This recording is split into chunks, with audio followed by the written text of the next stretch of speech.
Wait for the delay, and we're good. And three, Hey, three, everybody. two, one, go. Chronicles Yeah. of the Coast, weekly Dungeons and Dragons stream. And the little green box on my picture lets me know that my microphone is working. So, you probably saw the review of last week's game. We had 2 games last week, special Thursday edition. So if you haven't seen that, this might make a little bit less sense, but it's okay. We're going to cut and catch right back up and jump into the action. It's going to be a good time. I am the Dungeon Master. As always, I am surrounded by my cohorts of chaos, and playing Cyrano, we have Sharp. Hello and good evening. I'm excited to play Cyrano again. As a Frenchman from Rodmalac. and playing Nakma over here we have Rick Taylor playing Nakma, 5th level barbarian, Storm Herald. followed next closely by Balthazar, who goes by Taz. That's right. Played by Daniel, and Balthazar's gonna get some new duds this session, so be on the lookout for that. No, are you? Mhm. And last but not least, we have the most creative character concept that we have at this table for certain. Mooney, also known as Drake, he is a special kind of reskin of a monk. Who are you? I'm Mooney Rumbleforge, and shit. I'm John Wallace. I play Mooney Rumbleforge. You can just introduce yourself as Mooney Rumbleforge. That's fine. He lives it, man. He does. Yeah. He does. And it is honestly the characters that I am most intrigued by because the player does not reveal any of his real, true backstory to me, and I am confused and intrigued, and I want to know more. So, where we did leave off, though, is that there was a ritual done by a cult known as Genesis. And Genesis is beginning to show a little bit of their true colors. At first, they seemed a lot more neutral and kind of self-serving, but now they appear to have a bit of an evil plot at turn. You've seen that who you believe to be the leader of Genesis is working for another, and this mysterious figure has disappeared through a portal, leaving Obsidian, the blue-skinned tiefling, behind to defend the Genesis. Not to call it a hideout, because they're operating out in the open. The Genesis has political power here in Kel'moira, a city belonging to predominantly dragonborn people. After the ritual had gone wrong, their attempts to bestow sorcerous power to humanoids, causing them to burst into flame and go mad. Let's go ahead and start that out real quick with a really quick passive perception, not a passive perception, perception check from everyone, please, to see if you noticed something about this. From Nakma Silvermane, a 25.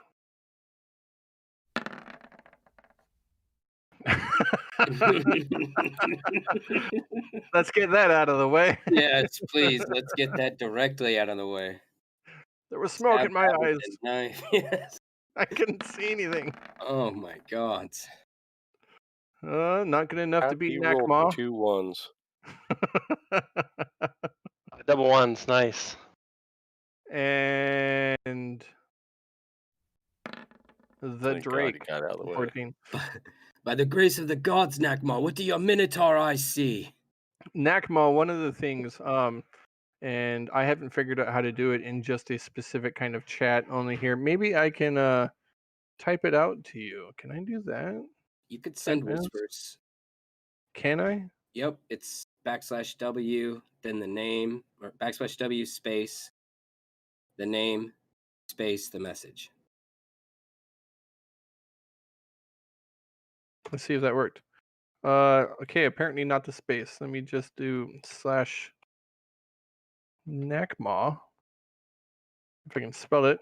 And I'll go ahead and type this out in a little bit. It's not going to be pertinent to what's going on exactly right now. But I wanted that information. as for the rest of you, modern time, catching up to speed, the elemental aberration creatures were put down. Their madness overwhelming.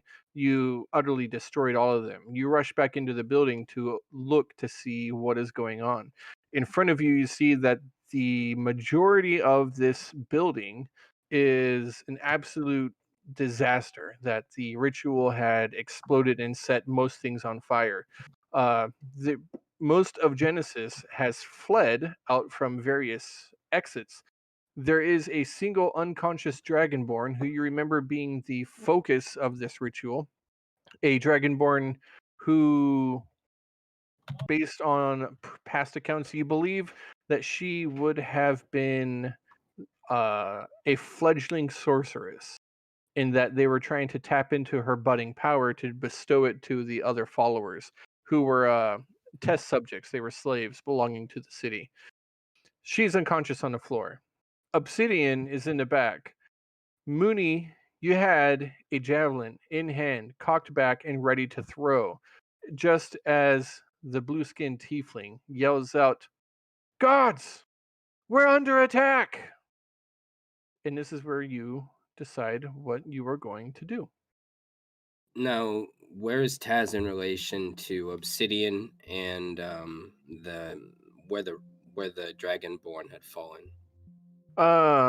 So let's see. I'm just gonna move your characters for you guys.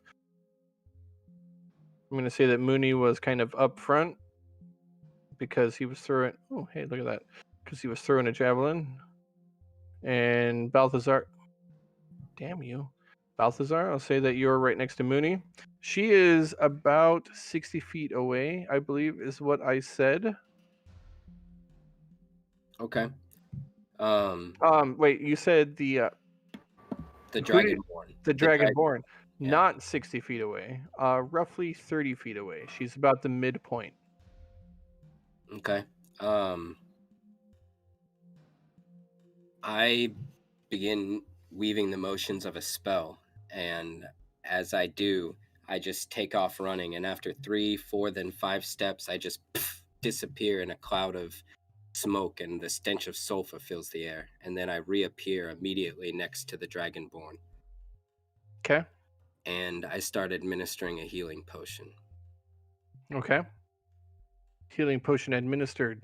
You do that as you poof in. The swirl of smoke leaves a trail as you kind of just disapparate and over to the next spot.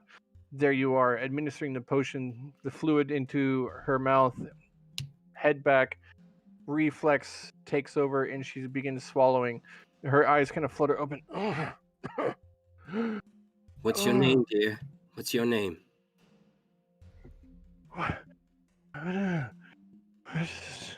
We are in grave danger. You must come with me. The sound of metal clinking can be heard coming from outside of the building. Okay. She sits up, but she does not respond. That's my turn, if we're doing turns. Go ahead. What do you guys want to do? I want to throw that javelin so bad. I'm just thinking, it's all her fault, you know? She did it again. She just fucked all these people over again. They're all slaves. They just wanted to be free. Ooh. It really irks me that, like, she wouldn't listen to us beforehand, you know, when we told her flat out. And I'm saying this out loud to the group. I'm just like, God damn it. This bullshit again. Cyrano, this is what happened last time. This is exactly what happened last time. She fucked everybody over. So are we retreating? Well, we have 2 options. We can stand trying to explain, or we can run. Do you have enough pull? As you say this, the sound of 2 chariots can be heard coming down the road, and you see that in the hands of an elf is the lead of an unusual serpentine dragon-like creature with no wings, as he pilots a chariot himself and pulls up behind you, pulls back on the reins, and says, yeah, hey, whoa, I don't know if you're going to be able to explain your way out of this one. Let's go. We didn't do anything wrong. And he throws the reins back to the other side of the chariot. You see that these chariots are large enough to accommodate 3 people each. Mon Well, I'm frère, getting on. we Let's get on we with must the go bill. now. Allons-y, quickly. Come, Yes. come, I say to the Let's go, dragon. Drake. Come, we must go. Kaz, can you guys get in the same one? With the The Dragonborn? yeah. I hope so. She's very large. And so is Nakma, but I am not, so there could be room. Looks All like right with you. 3. Large enough for 3 people. Okay. Does she come with me? I do my best to help her up and try and be as kind as I can. Yes, I'll she aid does. her. She's kind of she's acting weird, very strange, and you're not really entirely too sure why. But Okay. she follows. You take her hand, and she just kind of keeps looking from side to side, just looking over her shoulder as if she's trying to like find a familiar face or find something to recognize to latch onto. But and without that happening, she continues on and follows you. As we're walking, I say, I see the look on your face. I see the fear. I know what it is to feel powerless. There are alternatives, but for now, we must hurry. Okay. Yeah. Into the chariots. And I rush into the chariot with Nakma and her, and I set her down carefully and stay there. And I pull out my arcane focus and ready an attack if need be. An Eldritch Blast. We can't hear you, sir. I gather my things. And Dog was barking. I get into the same chariot as Cyrano, and I'm guessing our elf friend, Strider. Yes. So let me see here. Where's the little draw tool? Freehand. In Chariot 1, we have. That is a horrible one. We have Strider. We have Mooney. And we have. Who else was in it? Cyrano in Chariot 1. Okay. Are we saying this right? In Chariot 2, you have. Nakma, Taz, and the Dragonborn. Yeah. And Dragonborn. There we are. Chariot 1, Chariot 2. Who takes the lead? Who takes the reins? Whoa, what is going on? Stop it. I give the Nakma, you know how to drive land vehicles, don't you? No, not like sea vehicles. Jesus, I drove a carriage or two back in my days in my homeland. I can give it the best. Do we look at each other and just like, can either of us ride a chariot? No. Because I can't. Nakma, it must be you. I'm the I only got one. it. I'm the only one with I range. got it. Get out of the way, shorty. I like shuffle. It's uncomfortable. His big hairy back. It's all scarred and in my face. Oh, There's no hair back there. That's my pit. Strider driving the one that Mooney and I in it. Strider has the reins in hand, and then he looks at the reins, and as you are looking at this creature on the front of it, this unusual looking, it's like a combination between a dragon and a regular lizard. It stands up on all fours more like a dragon, but is small and wingless. Strider looks at the beast, looks at you, and do you want to go? I don't know if I want to go. Oh, sure. Sweet. I will drive. Do you know how to drive? Do you know how to drive one of these things? Where are Wait. we going? Anywhere. Go. Hey, Go. let's And go. he puts Yeah. a hand on the back of the drake, and it takes off. The reins begin. The reins crack, a whip snaps, and the beasts take off. These unusual dragon-like creatures running at a full sprint at a speed that surprises you. That definitely, oh crap, stupid thing. A speed that definitely is hard to guess based off of how fast they are going. But I digress. Sorry, am I A stupid? choke point, like a 20-foot choke point at some point. I'm You gonna wanna ease look up and for a slow choke down point? just a tad, so we're not going at max velocity when we Well, crash. as you say that and you're looking around, you see now that the guards begun arriving, and that three more chariots armed with people of the city watch have begun to try to catch up. So we've got 3 of them. Are we on that blue line? That's where we are You Oh. are on the map. no. Sorry, that blue Okay. line is a mistake. You are here. Blue box. Mm, I'll make that a double box just so it's easy to see. This is where you were starting. Ready, and you are allowed to tell me where you want to go. Just tell me your destination, and we're gonna keep track of this. do you have a safe house, Ember? Or Cyrano? Have I been spotted? These guards who are on their way certainly do see you, yes. Let's go ahead and have roll for initiative. All right.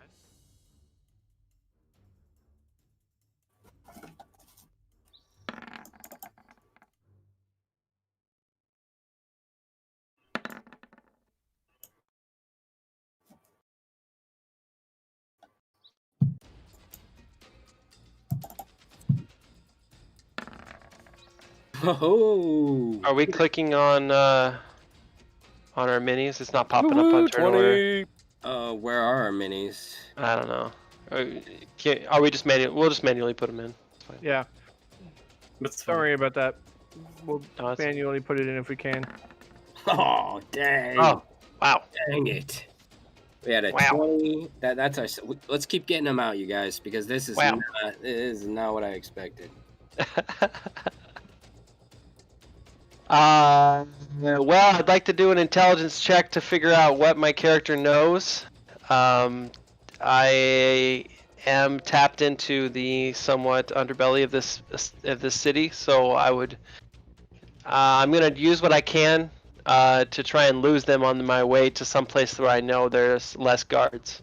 So, however we can accomplish that. So left, right, left, right, left, right until we get basically somewhere where I'd have some more pull, perhaps.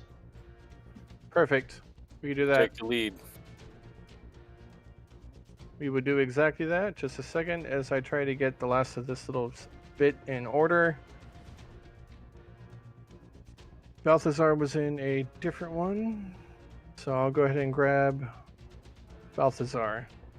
As of right now, you all have about a 60-foot lead on these people.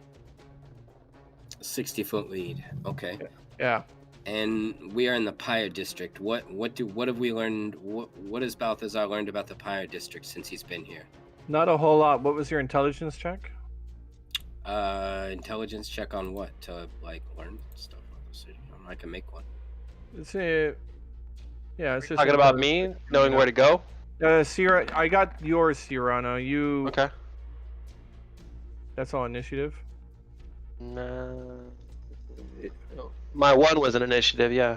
Okay. Balthazar, your initiative was 13, Yeah. correct? Yeah. And Nakma. Wait. 8. Mooney, yours is 24. Nice. Cyrano, yours is 3. Nakma, you are 8. Who's piloting your guys' chariot? I Nakma's am. piloting ours. Nakma and Cyrano, Yep. correct? Yes. I believe so. Yeah.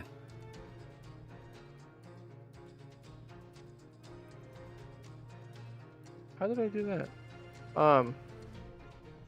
Okay. Nagma's piloting. Cyrano is piloting. This takes just a little bit more effort to do on Roll20. Yeah. It's Okay. alright. But look how And complete it is. Balthazar, you got a 10. Balthazar, your 10 is for you to determine what now? On what you know about the Pirate District? Yes.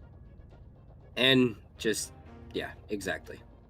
The Pyre District, you have learned, is kind of a seat for many of the nobles of the place, as well as other Dragonborn. It does have its area that is filled more. One of the main parts of the Pyre District is definitely set with houses that are more well off. I don't want to draw on the map too much. No, it's fine. It looks Okay. like the only way out of the Pyre District is here. Is that accurate? All of the city is connected by a single real main avenue road that splits the city in two. And it is called the Celestial Stair. It's not really stairs, it is a road, but that is how everyone goes up and down the slopes. Because every tier of the city is separated by about 150 feet of stone wall. If you can imagine almost like a Minas Tirith from the Lord of the Rings kind of style to it. Okay. These walls here are all upper and lower districts. Okay. So this Pyre District is a lot more of the well-to-do people. In order to get out, yes, you're going to need to head for the Celestial Stair, and then try to lose sight of them, and then get to any kind of alley that you're looking for, or district that you're looking for. Hopefully, break line of sight. Okay. With initiative in order, I Yep. need to roll some initiative real quick here myself. For my 3 Roll chariots. more. Okay, first chariot here, I've got an 8, and that is plus. Okay, second chariot I got. And third chariot I got. Perfect. And now I'm just going to descending. That puts Mooney as number 1. These chariots right now are roughly 60 feet behind you, Mooney. They're coming up quick. The guards are at the ready. You see that they have javelins in hand and that they are experienced riders ready to push the limits of their steeds, pulling their chariot. And you're hot on your heels. Your chariot has yet to take off because you are not the pilot of it. What do you do? And when we're saying take off, this has to stay on the ground. It's not flying or anything, right? It is not a flying chariot. All right. What is this strange creature like in the front? I will allow you to do an intelligence check as a bonus action. Nah, forget it. I'm gonna take my boomerang and I'm gonna hit one of those creatures right in the face. Which creature? Try to stop it. One of the chariots that's coming toward us. Okay.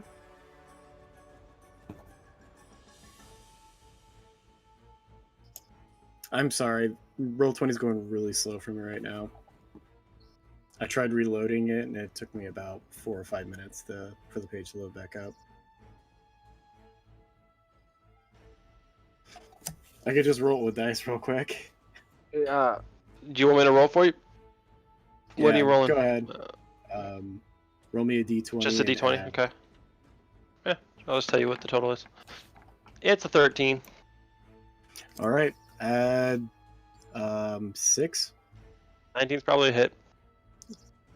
19 is a hit with your boomerang. No, 7. It's an 18. Sorry, it's add 5.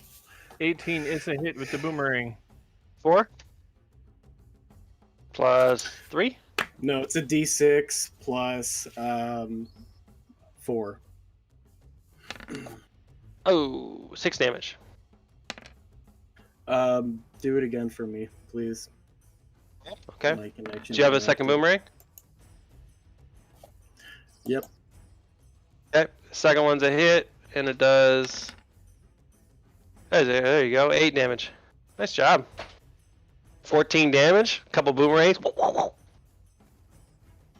2 boomerangs. Got it. And I know on Serial, it's Cyrano's turn. Thank you, Chris, for rolling for me. That this chariot's going to take off, right? yeah, it's basically he's got the reins in his hand. As you get into this chariot, Cyrano has just been handed the reins from the elf, I believe. Am I correct? Okay. Strider is inside. That's what I did. Okay. How Can't read far my off own is notes. the chariot from me? These two chariots, one of them, you are about 10 feet behind. You're side by side with the other one. You're within arm's reach, honestly. You could, as of right now, you could hand something off to somebody in your party. But the ones behind you, the ones catching up, are 60 feet back, and they are catching up quick.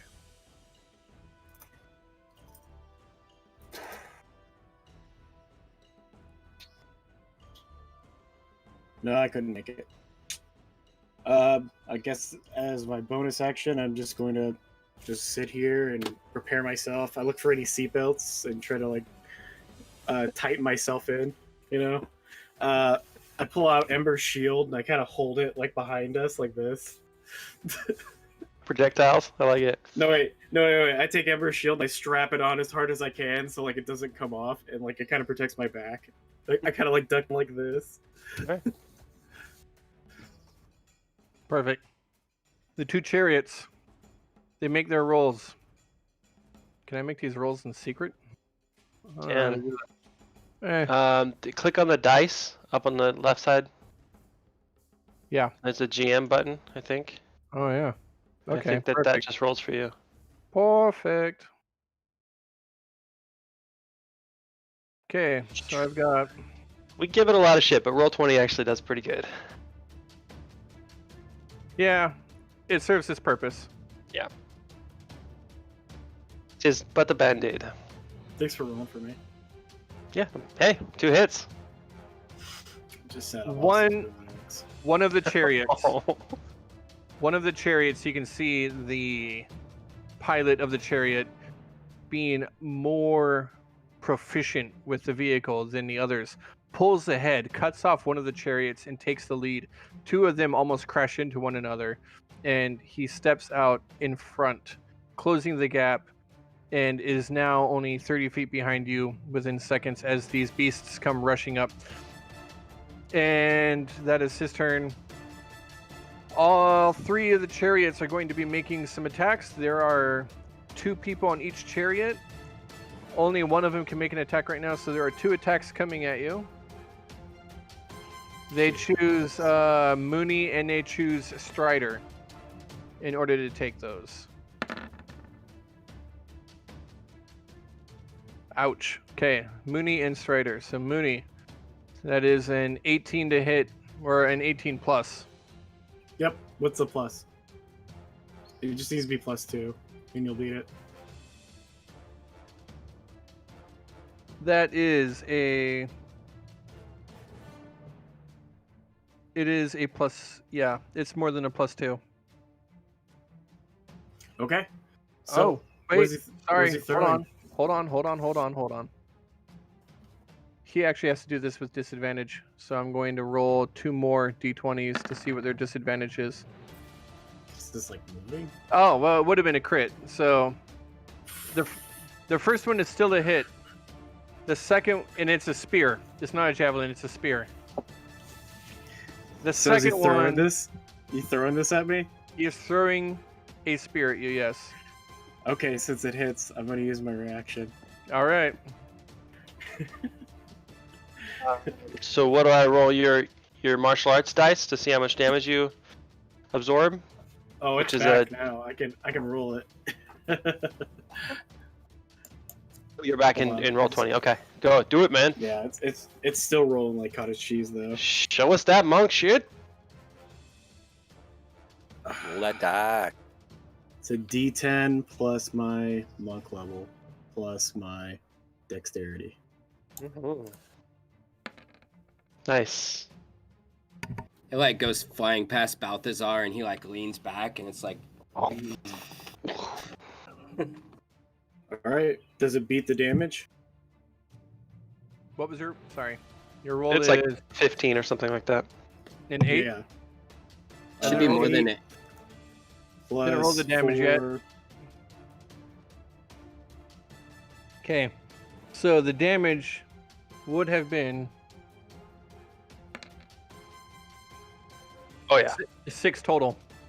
Oh yeah. He got that without bonuses. Yeah, beat it. Yeah, Awesome. buddy. Nice. Yeah. I grab it and throw it back at him. Yeah. Whiff. Ba-dum. Okay. Wah. 6 damage Huh. flies back and hits the Dragonborn guard who is chasing after you. He takes -6. Got it. That spear in your hand. As you catch Oh, it, no. That was an attack roll. No. Oh. That was the attack roll to throw it back at him, so he could Oh. catch it. Just be like, thanks. And Is that what we're doing now? Playing catch? can he catch Sorry, I it? didn't mean to interrupt. me. Is he a monk? Sorry, I interrupted that whole attack roll. No. but- Then no. Does he have like gloves and missile snaring? No. Nope. No. Okay, who's up? Cyrano's like, Keep it "Dad, moving. I did sell I him. think it was the other attacker. So you don't throw it back then? He does. He just missed the attack. Oh. I'm sorry. You're good. That's my reaction. Well, that's what I was saying. I was describing that. He throws this, and you catch it, and you swirl it around. And as you do so, like Cyrano, you feel like just the faintest breeze of this spear across the back of your head, not knowing exactly just how close Mooney was to like stabbing the spear into the back of you himself. But Ooh. a master in control of what he's doing, he twirls and sends that spear rocketing onward, and it flies back. The other guy sees it coming. He's like, ah! His partner actually puts his hand on top of his head and holds him down. And is like, what the hell was that? Right? And that is their turns. The other one is too far away to throw their spears. Balthazar. All right. That is for Zach. Okay. And then moving right along, is it at a quick glance, is there anything in this roadway that I could hit with my Eldritch Blast, like a cart or some crates or something to try to On chicken An cart. Eldritch- Chicken an cart. Chicken Eldritch- cart. Chicken. cabbage cart? And Eldritch Blast must target a creature. Yeah. Oh, you're right. Good Okay, call. then, Good call. if that's the case, then as much as I hate to do this, I will target the creature that is leading their carriage. I know what you should do. I used my last key point when I did that. Okay. Yeah, you burned through him quick during that fight, huh? Good job. Go for broke. There we go. And Good that's job. the Eldritch Blast for one of the creatures carrying their carriage. Fucking metal. Yeah. A 21 to hit. Yep. Fantastic. Which cart? The one closest to us. The one who is more proficient. Most Yeah. proficient. Okay. Damage. Blast that animal. Oh. It's not much, but I also, when it hits, another larger orb just like immediately follows on the beam, and it travels down the beam line straight at the horse, and when it hits, a concussive blast goes off. And Serpent lizard creature. not a serpent horse. lizard creature goes flying backwards 10 feet. Oh, this is like knocking upwards. Is there a It's save? rash. Is there a save or it just happens on the There hit? is- It's not a save. not It a hits save. the creature, but the creature is itself, even though it would normally be knocked backwards 10 feet, is held in place by the chariot. Ooh. It's Bum, hard to bum, get into it. bum. Does it cause any damage or any? I mean, there's still the force, right? Yeah, no, yeah, Okay. it caused damage. Okay. I got that. Does it tear the rain? There's a Well, I don't- scratch. Hey, I got you. I got you. All right. Next time, target the horse. I did. He did. I did. You hit the scratched those horse? 36 Yes. inch rims. Oh, I thought you attacked the driver. No. Oh. I know. I was thinking the same thing. I was like, man, I this really is a lot thought of you- damage. It's for not a horse. Not a horse. Okay. Well, whatever. Oh, These not a Of horses are course. strong. He's not. Where did you get this? Not the horse. Wait. Damn. Sorry. I got it from right here. This is what it is. Oh. I totally forgot though. Those are That cool. Just one. I got 2 blasts now, gentlemen. Woo! Coming in cut. And who do you attack this time? Same thing. Oh, they're so cute. I want one for a pet. They Dang. have wheels, right? We should be taking out those stupid wheels. Indiana Jones style. Should feed them so they're be friendly. Same thing, Jesse. This time 9 force damage as another concussive blast rocks into it. I'm like, damn, move back, you beast. You're pissing it off, Taz. 9 force damage this time. Yep. All right. How beat up do these things look?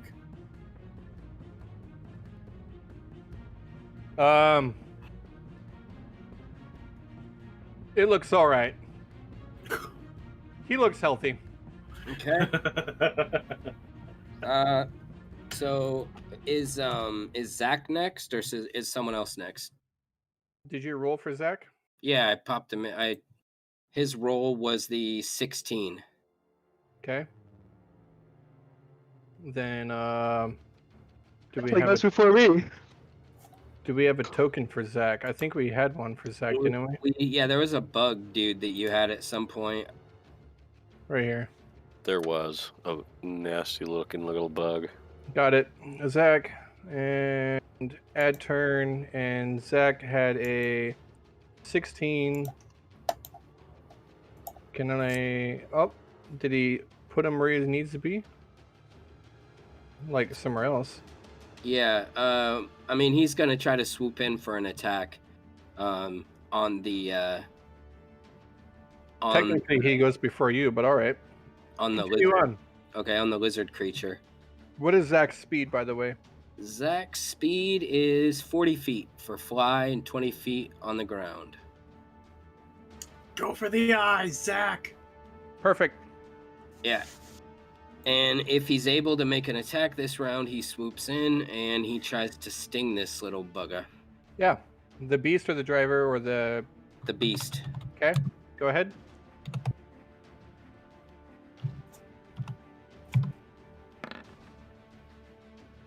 Zach gets 15. 15 is a hit. 15 is a hit. With that being said, I need a con save, and you got to beat an 11.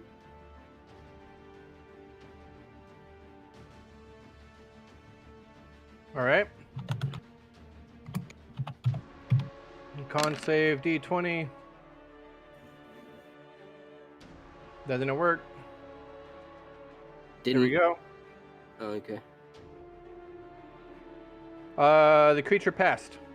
All right, so he takes half of 13, so 6 damage, 6 poison damage. Poison. Poison. Poison. And Got it. let's see. This thing's like booking ass at full speed, right? These are coming at you quick. All right. I don't see him attacking Zach, so Zach's gonna just hang on tight for all his life. Hang on to what? He can't grapple. He made an attack. Oh, okay. If that's the case, then he's just gonna stay swooping in low. Wings buzzing, staying right next to it for as long as he can to try and make an attack on his next turn.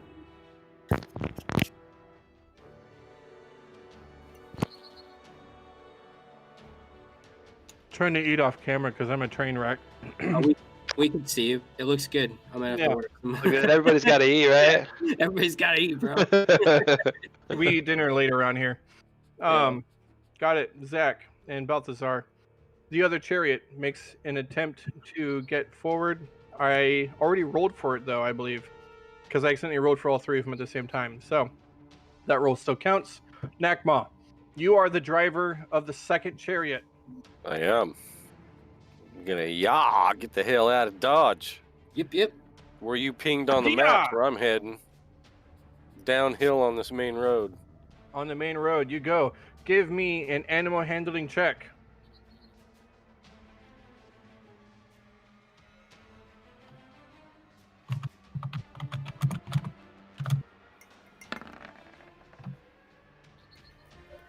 An 11 is not good enough. Nakma, you try to get your mount to go, but it refuses your commands, and trying to whip at it with the bridle and the reins, It takes off to a slow start. You do not gain any distance ahead of them. As the two chariots begin to pull forward and move, you do not pull in front. Cyrano, you are the other driver. The I mount do is not already... want to pull in front, by the way. I want Cyrano to lead the way because he knows this town better than I do. Well, good thing you rolled an 11. Yes. Is it mechanically a full action to get them to move, or is it a bonus action? It is an action to control the cart, yes. Yeah. Is that creature that was next to me that had the reins to start with? Is he still next to me? Strider? Well, no, there was something else in front, right? That handed me the reins. Strider handed you the reins. He looked at you with a look of confusion, like, I don't know how to drive this that well. Yeah. Well, if it's animal handling, neither do I. He looks at you and he's like, no, should I take it back? So I'm proficient in land vehicles. Can I use a proficiency check in land vehicles? This is a land vehicle. You have advantage on your check. Okay. Yeah. Okay. Riding on my back. If you're riding on my back, I'm a land vehicle.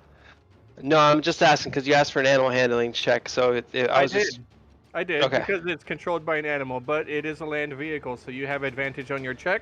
Okay. All right, then I will get it moving. So basically, I can just tell that the chariot too. Sorry if I'm clarifying too much, but the chariot that Nakma tried to get started is not moving at all. Slowly, not quickly like I intended, because I don't know what I'm doing. But it is moving. No, misconception. They are both moving. As of right now, the reins are in both your hands. The chariots are off at more or less full speed. But Nakma, his chariot just took off a little slower. He's not gaining ground. He's not steering right, so he's not getting ahead of everyone.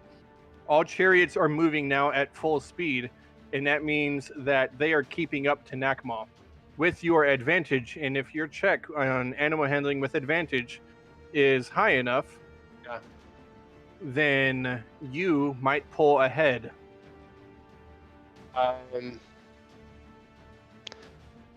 Okay, then that's what I'll do. Add your proficiency to your animal handling for this check, by the way. Okay. Because it is a land vehicle and you are proficient. Okay.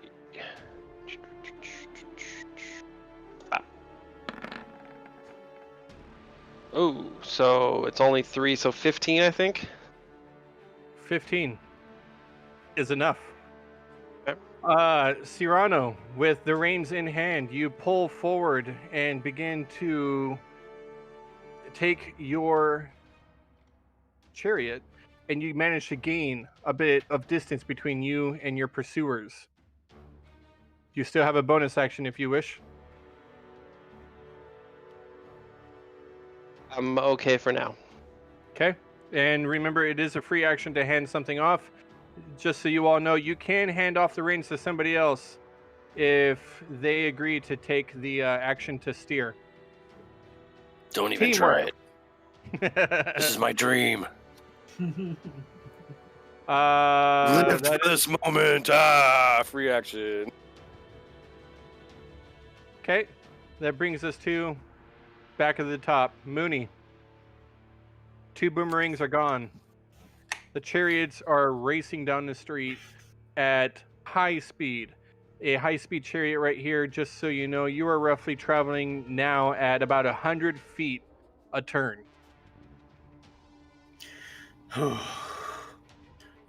So we're bouncing around, going around corners. We just left the square that we were in, correct? Correct. Hold on. I need to add something in. I forgot that there is a race action, like a lair action that happens. But this will also give you the opportunity to help deal with that. In front of the chariots, you see now, pulling right in front of Cyrano's chariot, almost too close for him to react to. Both chariots are going to have to make a decision on how to react to this new obstacle. A cart of fruit has moved in front of the road. Oh no. It I blocks. scream out at Cyrano, fruit! Even though I know he can already see it. Oh.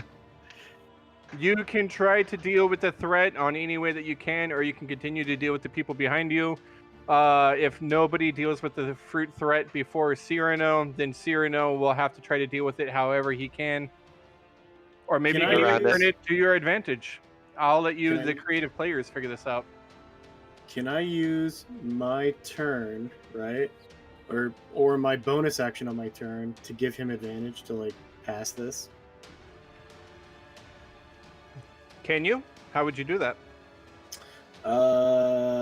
Is somebody controlling the fruit stand? It is being pulled by a similar looking creature than what it's pulling your two chariots, although this one looks a lot older. It's kind of gray, and it looks very fat. I try to intimidate it. I go, yeah! Try to Make it scare the animal. Yeah, Yeah. I'll let you use intimidation or animal handling to frighten the animal with the fruit cart. Do it.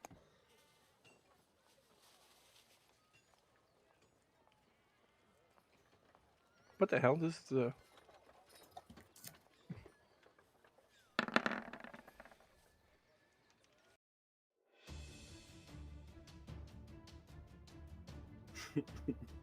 Oh, this is the animal handling to intimidate it. You said intimidation or animal handling. Oh, okay. I didn't know. Okay. Yeah. Well, shoot, man, you got +4. You should be doing this. Are you That's rolling fine. for both? What are you doing? No, I was just Oh. showing you. Yeah. Yeah. So anyway, Yeah, no, animal Uh, handling is much higher. I get it. Oh, okay. it doesn't Okay. sound like I gave him an advantage with my bonus action. As you yell out to try to force this larger reptilian-like creature to get out of the way with its cart, you're like, ah! And the creature just stops. It kind of turns to you slowly and lazily, and just like a tongue kind of up at its eye. And there's like, "Arr!" And a moment of panic in the creature's eyes as it sees the two chariots barreling towards it. Chariot's turn. This chariot here makes an attempt to catch up. Oh. Chariot 1 begins catching up to you. It is close enough now that it can make attacks on Balthazar, Nakmal, and the Dragonborn. It's possible to get miniatures on the map and move them. I'm doing so at the bottom. I've got 3 blank. It's a race. I get it. It's just hard for me to get that on stream. What do you need? Quick question: was it only my bonus action to yell that out, or is it my whole action? It was an action to try to intimidate that creature, but I'll still give you a bonus if you want. Yeah, I can't do anything unless I have my action. I see what you're doing there, Jesse. Okay. Yep. I have to AFK real quick. My wife's on crutches. I gotta go see. Thought I heard a loud thing. She may have fell. I don't know. I'll be right back. All right. Call life alert. That's good. I'll make this work. Hopefully, as we all move to the center of the map, Okay, it'll be easier. And you drew a line there where we're growing. Okay, so that's cool. All right, yeah, I think that's enough. Let me adjust it on the stream. Thank you. Chariot 1. They make 2 ranged attacks on Balthazar and Nakma.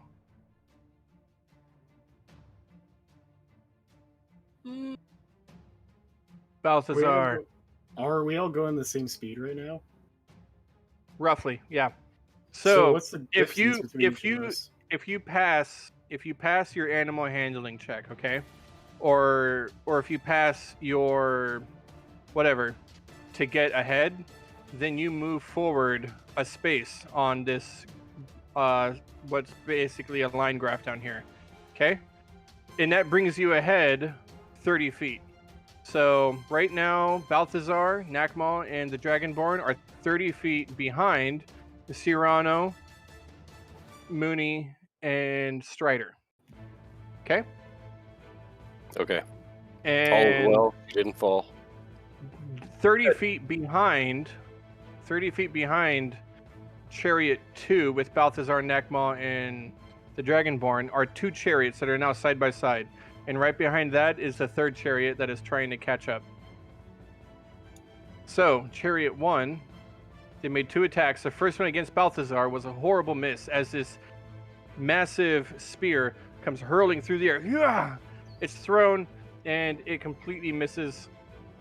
The next one against Nakma is likely a hit with a 20 to hit.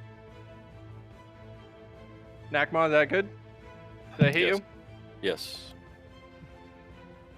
Nakma, you're going to take 2 damage. 3 damage, yes. I think I can turn my GM rolls off now so you can see them. Nakma, you take 3 piercing damage as this javelin flies up and over and lands, strikes you in the back shoulder. It doesn't pierce fully into your hide, but it is enough to start to draw blood. I reach up, yank it out. The next Trying to try. What are you doing? The next of the chariots makes an attempt to catch up to you. It does not do so. Chariot 2 remains at the same distance behind. And that brings us to Zakthwitz, who is now 100 feet behind all the chariots. Zakthwitz is now 100 feet behind. These creatures, the creatures at the front of the chariot, are dashing at full speed. That means that every round they move 100 feet. Okay, so I mean, with it, okay, so he's got 40 feet. All right, in order to keep up with them. Shit. I have him break off, go invisible, and to fly over the buildings ahead of us and tell me of any obstructions coming our way. Fly as fast as we do. Yeah, and to fly as fast as we do. I basically have him dash. Oh. It still doesn't go 100 feet a turn, right? No, Nope. just 80. But I figure if he goes up and over the buildings as opposed to like on a straight line, eventually he'll get ahead of us and them. There you go. Fly like a bird. Yeah. So he's out of combat at this point. Yep. Balthazar. Okay, is this creature still in front of us for starters? Yes, there is still a large, fat reptilian creature pulling a fruit cart All right, loaded but up that's with melons. quite a ways back. Okay then, here's the deal. So the cart that I've been shooting at with the creature in it, how many guards are in it? 3, just like ours? Each cart has 3. Okay, I'm gonna go ahead and target the one of the guards standing closest to the back of the chariot. Chariot 1 or Chariot 2? The chariot closest to us. Okay, Chariot 1. All right, and I'm gonna hit him with the old Eldritch. Does that do a hit? 12 total? That is a Yep. miss. All right. Second blast with frustration comes following the first immediately.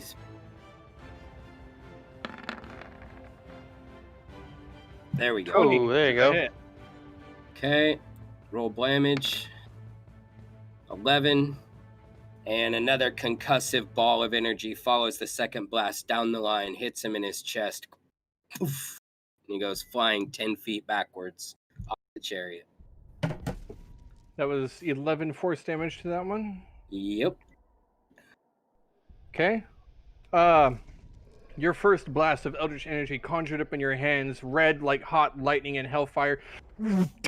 It flies out of your hands, scorches across the sky and lands just over, strikes a building and arcs, leaving black scorch marks across the stone marble. And out of frustration, this beautiful leaf, dude, thank you. No, it's for good luck. For good luck. For me to, you want me to kill my players? No, it's for good luck because I almost did a front flip with it. Oh, wow, Oh, thank you. there you go. The Eldritch Blast you take, and as it arcs over them, out of frustration, you see it in like a lasso and a rope. You yank on the energy, pulling it back, and as if swinging a large beam or steel, it arcs and crumbs down and crashes against this back guard. The force knocking him backwards, and you see him fly off of the chariot, landing in the road. The Dragonborn guard tattoo off his forehead. Yeah, the Dragonborn guard rolls to the ground, and you lose sight of him. The chariot number 3 makes an attempt to catch up. Did they have to they didn't have to avoid his body or anything? It's in a Bump. yeah, it's in a straight line. So Speed bump. So yeah, you manage to catch a glimpse through the dust of this Dragonborn rolling, and then the other chariot just over the top of them, and it actually slows them down as they roll too low to gain any speed. That brings us to Nakma. Oh, that poor guy. Gonna keep driving Miss Daisy. yeah. Keep your eyes on the road, Nakma. I've got this. You're not supposed to be killing them, right? Strider looks over. We're gonna be wanted men after this.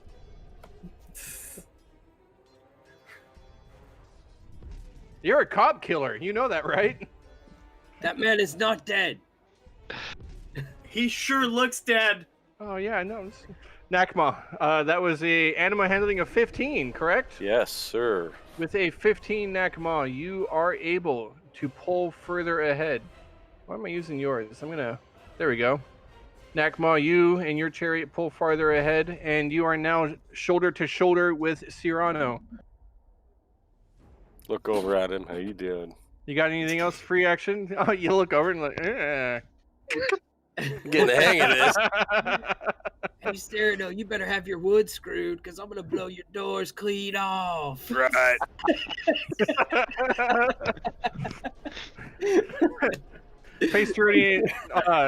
Strider looks around a corner a little bit. He kind of stops and he's like, he nudges you, Cyrano, and he's like, "Hey, are we racing for pinks?" Definitely. Use the knobs. Cyrano, it's your turn. Come on, buddy. So we're Keep the taking this turn here, and we're going east towards the rise. And Nakma has not caught up yet, but you were in front, and you are now about to crash into a fruit cart. There is a fruit cart in your way. Nakma will have to deal with said fruit cart on his turn. Okay. Can I attempt to steer around? Yeah, make an animal handling check, but no advantage this time. Okay. This is not going to be well. Come on, buddy. You got it. This. Oh, 15. Yes. Woo woo. Cyrano, Yeah, buddy. you yank hard on one of the reins, just the whole chariot slides one way. It's up on one wheel. Everybody's hanging on. Strider's like, and your cart comes crashing back down as you pull hard on the reins the other way. The beast sliding the backside of the chariot, drifting across the cobblestones, almost doing a 180, but the beast keeps control, and you guys make it around the fruit cart. Nakma is able to follow suit as you were the first one across, and you just look behind you and you see their beast on their chariot come crashing through. Just melons explode as this weird saurian type creature through the fruit cart, shattering to splinters. The fat beast on the front of the cart runs off, and these chariots are now covered in like all this fruit matter chasing after you. Nice. Because of that, well done. I'm going to give you. Well, no, sorry, I'm not going to break the rules. But you're still ahead. You're gating ahead. That brings us to top of the order, Mooney. Zach Switz is like, "Oh, there's something in front of you," and Mooney, you already see it in front of you now. Damn it. As you guys come around the corner, right here. Blocking the road is completely blocked off right now by a large group of people. To run through them would be mass murder. However, just to the side here, you see that there is a construction site You nudge your driver, Cyrano, and you point at the construction site. There are large cranes holding up massive marble blocks, piles of gravel, wood everywhere, and you point to what you hope is a route through the construction site. I look over at Nakma too, because I know he's gonna go before us, and I say, "The construction site to the right, right? Yeah. To the right, to the right." Are you crazy? What? Okay. That's your free action. Yes. What do you do, Mooney? I hold my turn because we're always gonna go after Nakma's group, so I guess we're kind of like the breaker car at this point. I hold my action to throw one of my spears, the one I originally had that I got from Dead Mooney, to cut one of these blocks to fall behind us, like on top of them. Nice. You aim for the crane, for the rope, for the hoist cable holding it up. You take careful aim with your spear, and you make an attack. Go ahead and throw.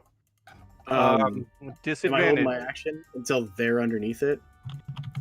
No, do it now. I love it. I like it. You're Yeah. going to throw your javelin by the time you do. The timing. No, it's one of my last spears. It's the only one I'll have left after this is my silver spear. Okay, throw it.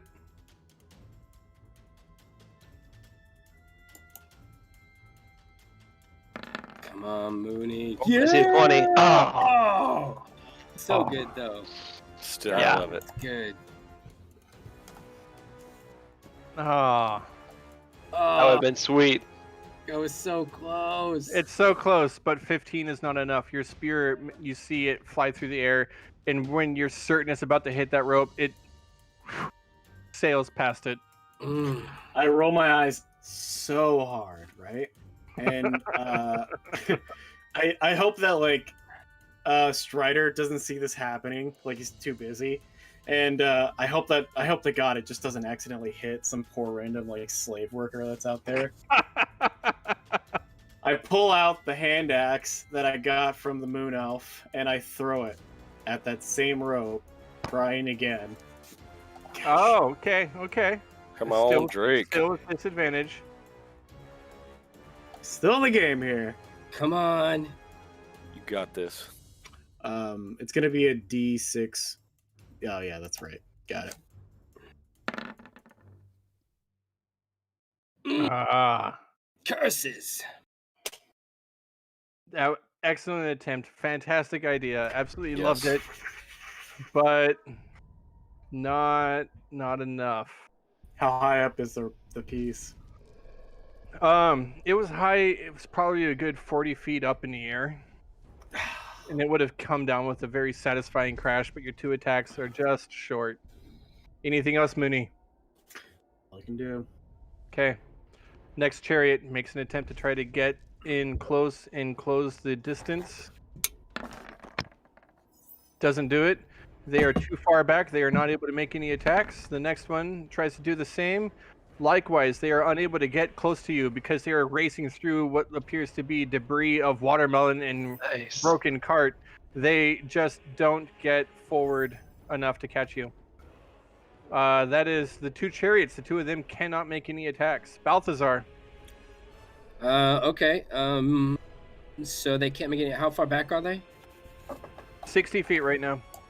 60 feet. Okay. So targeting the same chariot that I had targeted before, I'm going to target the driver this time. And I'm going to go ahead. Get that out.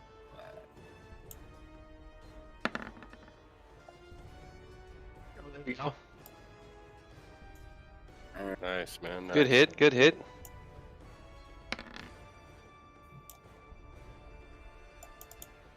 Eight damage as the concussive ball of force strikes him right on the side of the face.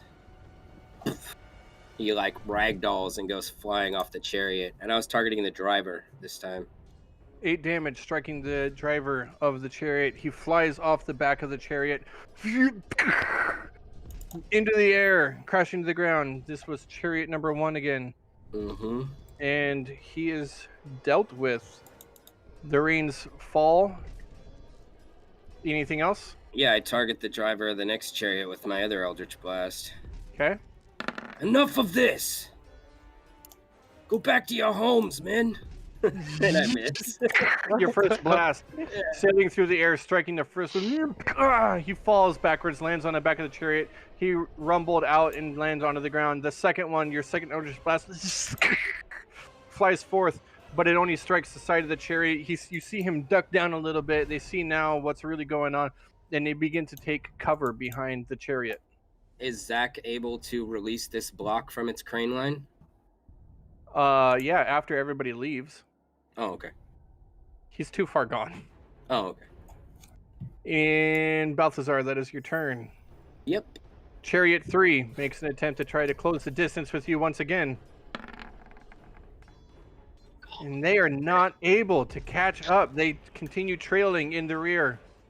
Nakma, you are the first steering this chariot as it races into this construction site. Dragonborn and workers, Dragonborn warriors overseeing the workers of this site all rush to the side trying to save people from the rampage, the destruction that you are causing. They run to the sides. An animal handling check is successfully pulling you forward and ahead of Cyrano. Widening the gap between you. You come forth. I do need you to... This is fun. I love it. Nothing. No, you're good. You don't need to do anything. You take the lead through the construction site. Cyrano, behind Nakma. Oui, bon chance. We're gonna do this again. We will try and speed up. Animal handling again. There you go. 12-12 is no good. Not good enough. Following behind Nakma, as you see him take the lead, you look behind your shoulder, distracting yourself too much as the chariot, one of the wheels, hits a ramp of gravel, nearly throwing everyone out of the chariot. It is a sudden jolt before coming crashing back down and rocking in place. You continue on, but you are not able to gain any distance. Back to the top of the order. On the other side of the construction site, as you are coming out from the other end now, you see that the road itself is blocked by a legion, a marching squadron of legionnaires. At least 30 to 40 Dragonborn soldiers are in formation and blocking the road. They see the chariots barreling at them, and you hear a command word given out in Draconic, "Oh, Shakazike!" And one by one, shields clunk, clunk, clunk, clunk. Oh no. Ladder up, they lace and create a shield wall. And then shields on top of them, creating a roof almost, creating this, what looks to be a fairly solid looking wall of wooden shield, wood, steel, and Dragonborn might. Could you ping that? Yeah, I can. Right. Pew! There. Okay. Just before you get to the Celestial Stair.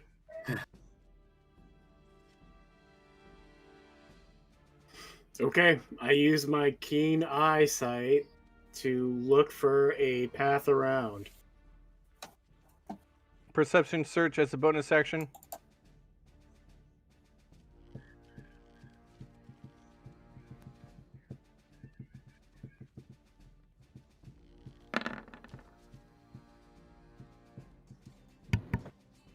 Not bad.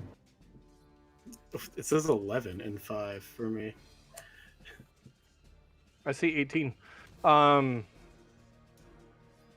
because that's your +7 on there. That's why I see 18.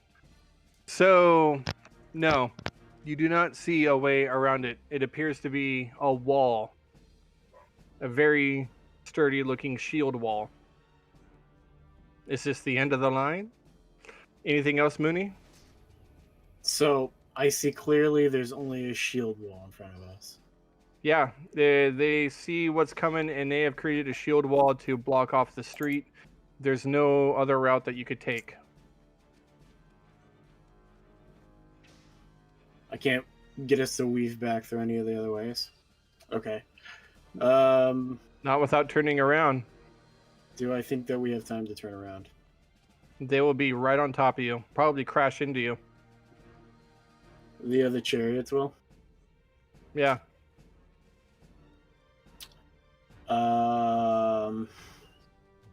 Could be catastrophic. Okay.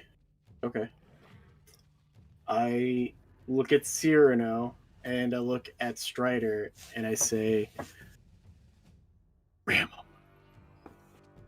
What? And then Strider gets down behind the chariot. He sits down. He's like literally sitting down on the bottom. And he's like, hold on to something!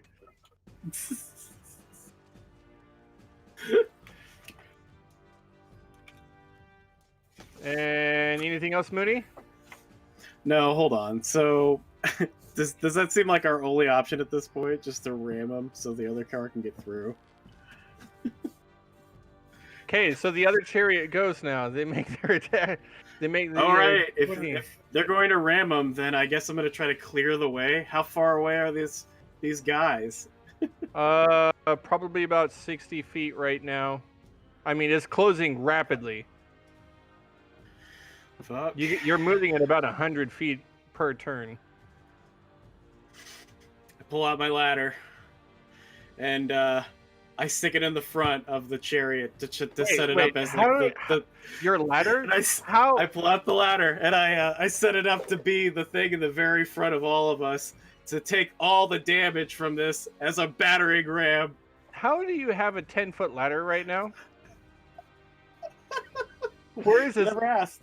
Like, I know it's on your character sheet, but I am curious to know how exactly are you just like on this ladder right now? You don't have a bag of holding or anything. You're gonna have to really explain this one to me for you to like make this work. I'm always dragging this ladder around, you guys. I just never really know. It doesn't come up into conversations, you know. No one's like, "Hey, you can't bring that ladder in here."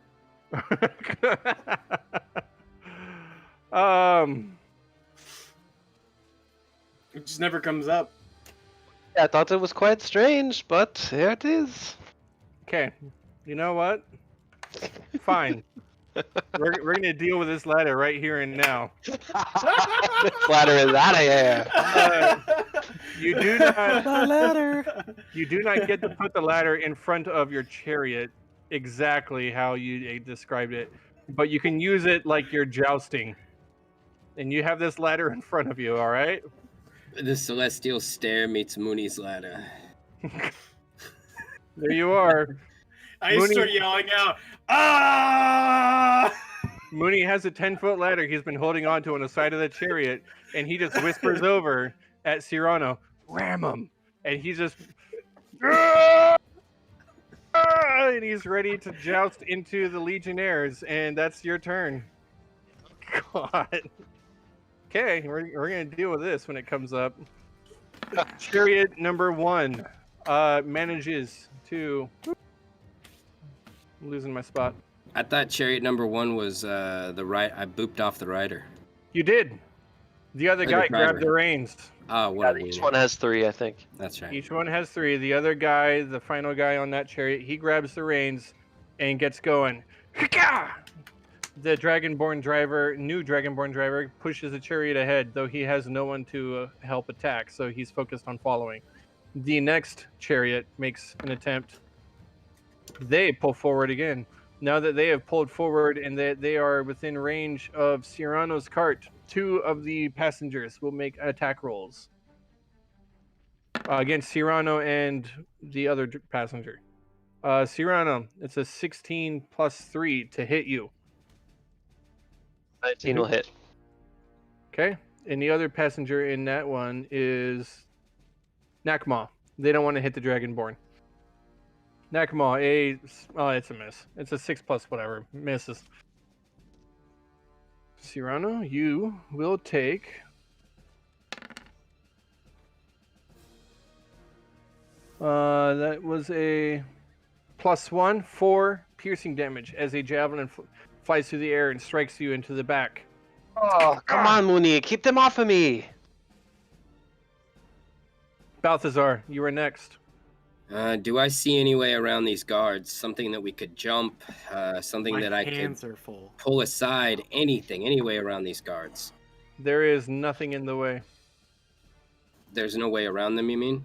There is nothing. Yeah, no way around. Is there a tipped over cart, for them to do a rad ass jump over them? Do I truly believe that we're burned here? I don't know. What do you think? Mooney's got a way through. You see him, right? He's about to push through with a bunch of ladders. Maybe if somebody could clear the way a little bit, like with a push. God, I look down at the You dragon. see where I'm pinging? Yeah. I mean, we can't. I look down at the dragonborn next to me. Oh my God, the things I do to follow the law. And I try and target 2 dragonborn that I think will open a way for us to get through. All right. 2 attack rolls. You're doing that. Nakma, your turn's next. Okay. Free action while those Elder Splash are coming off, because I see that he's going to try and blast his way through. Can I do an intelligence check to remember that there's a road to our left if we go off that cliff? What do you mean? Well, like my memory of this city, because I've spent a lot of time here. Do I know that we can bust off this cliff to our left and hit onto that road? After you pass the Dragonborn, then whether you go left or right is up to you. You know that. The Dragonborn are here? They are right up front and they are blocking. So you've got to get past their shield wall first. Oh, okay. I thought. Okay. I just figured that they were here. Okay. Yeah, I thought we had room to go left too, but damn. No, it's blocked. There's too much stuff in the way. There's blocks, there's people and everything. The shield wall and with the momentum you've really got one option forward right now. Well, both of my attacks failed. 2 Eldritch Blasts sent up, but strike harmlessly against the shields of the Dragonborn, leaving scorch marks. They are unfazed and undamaged. Nothing else, Balthazar? Sadly, no. Chariot 3 makes an attempt to catch up and closes the distance somewhat. No. Okay. Then Nakma, you're in the front. Chariot, Yes. racing. The beast, your beast of burden, panting hard, and you have Charging. little option. I'm going for it. Make This beast is going to just turn to butter once we fly through these shields. make your roll with disadvantage. Come on, Nakma. Charge, my friend. Oh, Nakma. As your chariot rears in and you see these Dragonborn, you can almost feel the tension behind that shield wall. And that's when you see that... Stupid music. Why'd you pause again? That's when you see that your beast does something that you weren't expecting. That unusual drake on the front. It leaps up with a climbing speed and carries on its full momentum that you didn't know it possessed. And when it does so, it lifts up the chariot and you just feel yourself just thrown backwards. And everyone holds on. Everyone in the chariot must make an athletics or an acrobatics saving throw. That's basically all of you, including the Dragonborn and Strider, who I will roll for. The Dragonborn. Oh. And Strider. I don't want to do this. Strider's on our car, not theirs. Yes, thank God. Both maybe- chariots are going over, so everyone needs to make the check. Acrobatics? Yeah, or athletics. I'll take acrobatics. Thank you. Did I at least hit anybody with that ladder? We're getting there. Oh, okay. Nakma's got the biggest grin, and he's just hair just a flowing. Bug. Can I like grab onto the Dragonborn as well? Try to, anyways. Yes, hold on. No. She rolled a 4, and Fripp. There's no way I can grab onto her at all. Did I make my roll at least? you made. Can I you give made her your my roll. inspiration that I had from last week? Can Yes, I push you her can. back in with the ladder? I know I should have probably said that. No, that's can fine. Can we break That's the rules this time? Yeah. Oh! Oh no! The Can I push her Dragonborn. back in with the ladder? The Dragonborn woman. You look back and you just see her hands like. As she falls out from the back of the chariot and lands amongst the Dragonborn on the shield wall. The chariot that you are in goes up and over and uses the shields as a ramp and flies through the air. The next chariot following afterwards, however, it is Mooney's ladder that strikes the shield wall first. Mooney, as the chariot races up and over and does a jump over these Dragonborn in her shield wall, your ladder actually propels you as if it is a joust. You hear the strain of the wood threatening to crack under the force. The Come ladder on, itself, baby! the ladder is destroyed as the fibers holding it in place snap one after another. Each of the rungs all the way up just snap, snap, snap, snap, snap. The ladder separates itself. One piece goes everywhere, and you're left holding onto this pole, and it bends almost in half and catapults you upwards, far into the air. The other chariots land on the other side of the shield wall, and you're just in the air, just give me an acrobatics check in order to not take damage on your fall. I did, and I gave you 11. No, this is a new one. That was an acrobatics for the first one. Oh, jeez. Come on, Mooney. So I fell off the cart. Yeah. With your ladder that you jousted with. Okay. Dragonborn is gone. Mooney, given the fact that you are now airborne and kind of like twice as high into the air as anyone else, I'm going to give you the option of landing in either the empty spot in cart 2 or your previous spot in cart 1. Nice. Number 2, boss. Number 2. Which cart do you land in? I kind of want to land in the other cart just for a second here. You want to land in one of the other enemy carts? Yeah, they jump in two behind us. As you guys clear over, the shield wall disperses rapidly, faster than you thought possible, and the other chariots begin to race through in the gap that they created for the other Dragonborn. But I'll allow you to land in one of those carts. You have a choice of which chariot to land in. Yeah, I pull out my spear and I'm gonna stab the driver of this one as I land down in it. Okay. You land in chariot number 1, the one with the single driver. You don't get to make your attack yet. Thank God. I wasn't ready for that. That doesn't count. The two chariots begin to race onward again down the celestial stair, weaving this way and that. One of the wheels you hear is kind of rocking back and forth from the momentum and the damage sustained to it. And you see that, Cyrano, with your knowledge of the city, you know that there is a little bit of a shortcut right now that you could take to try to lose them. If you want to take that one, it is your decision to do so now, to yell out to the rest of the party.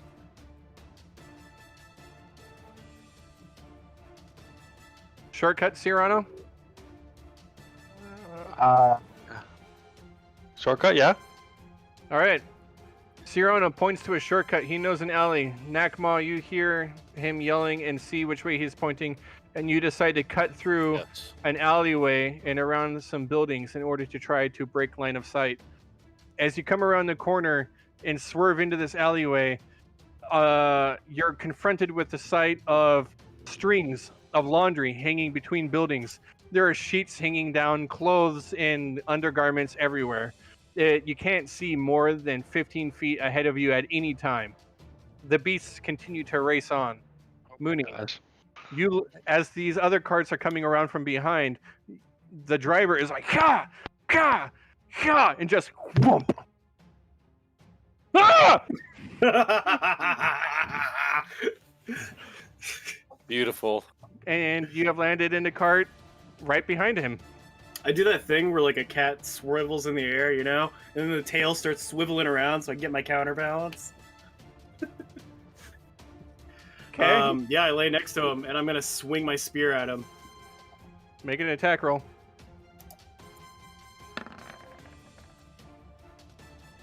Nine is a miss. I'm gonna swing it again.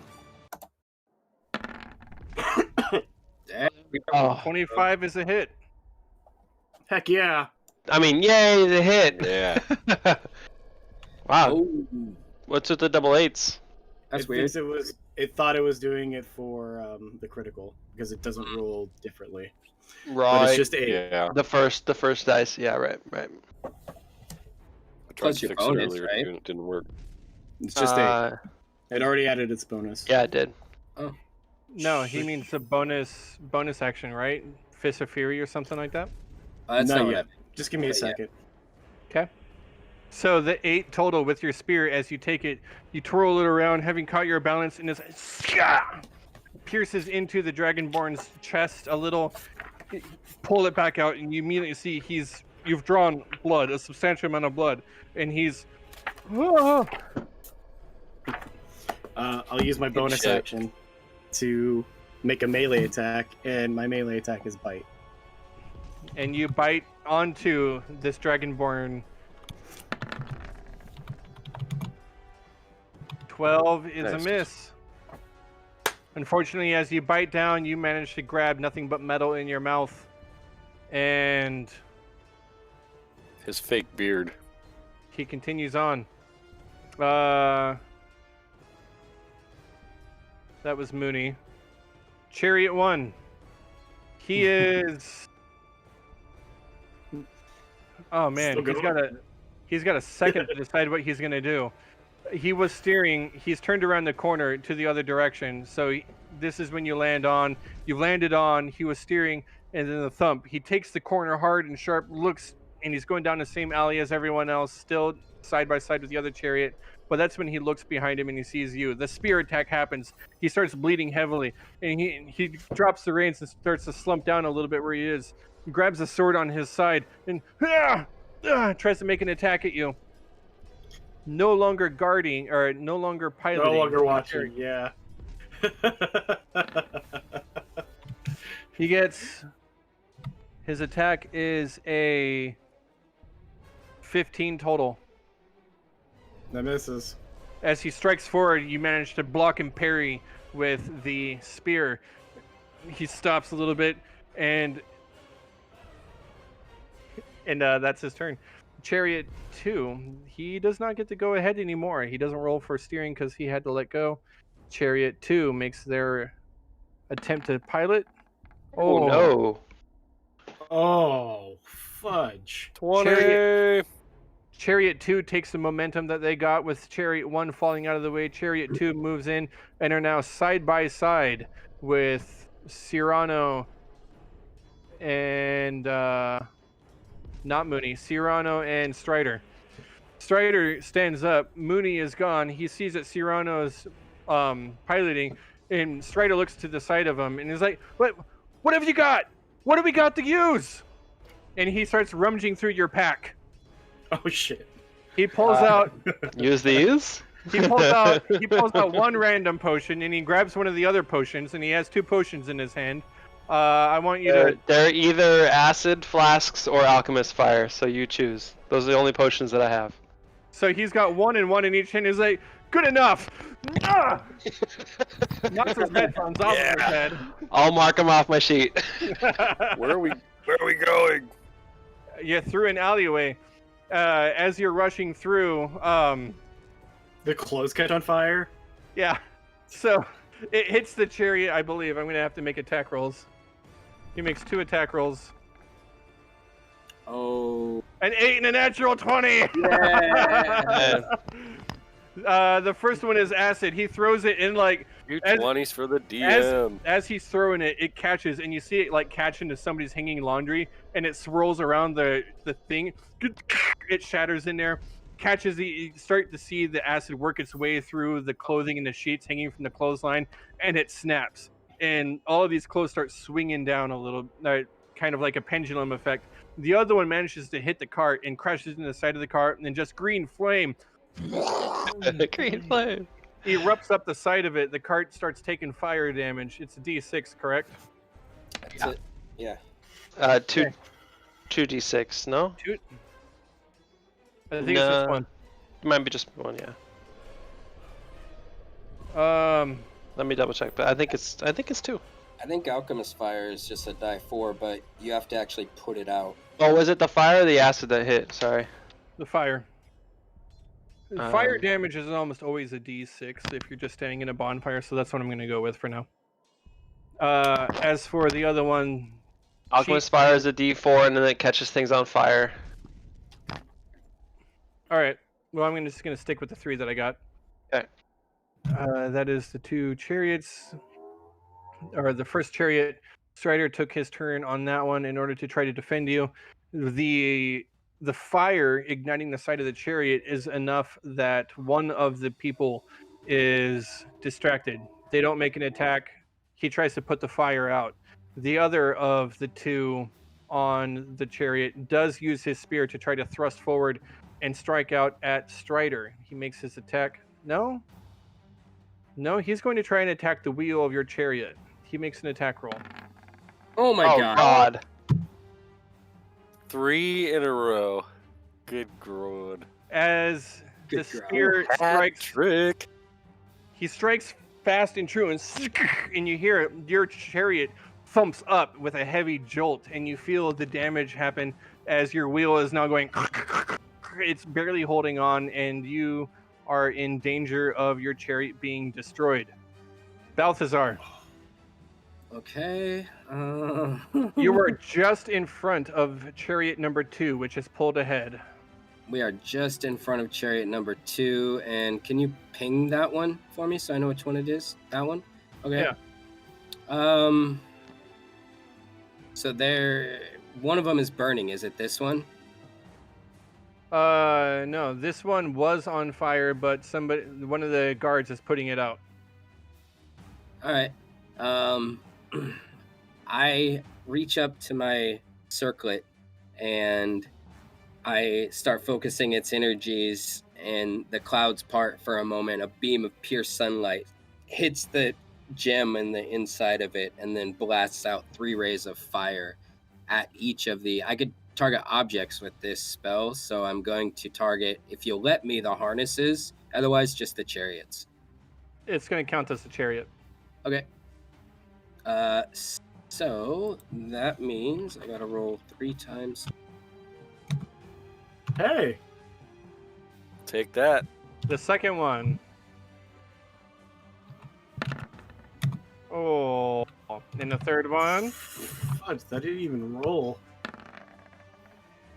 Oh, okay, you got 2. There we go. 2 hit Okay. damage.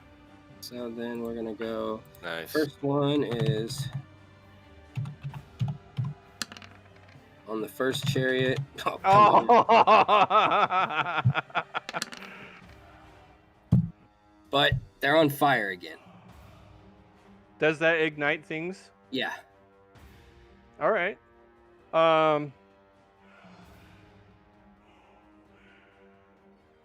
So We're just making a huge mess.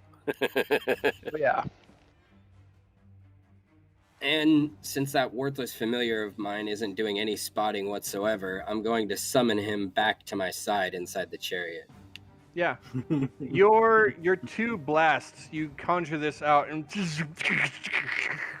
the chariot erupts once again in fire, and just it almost explodes underneath the people who are riding it.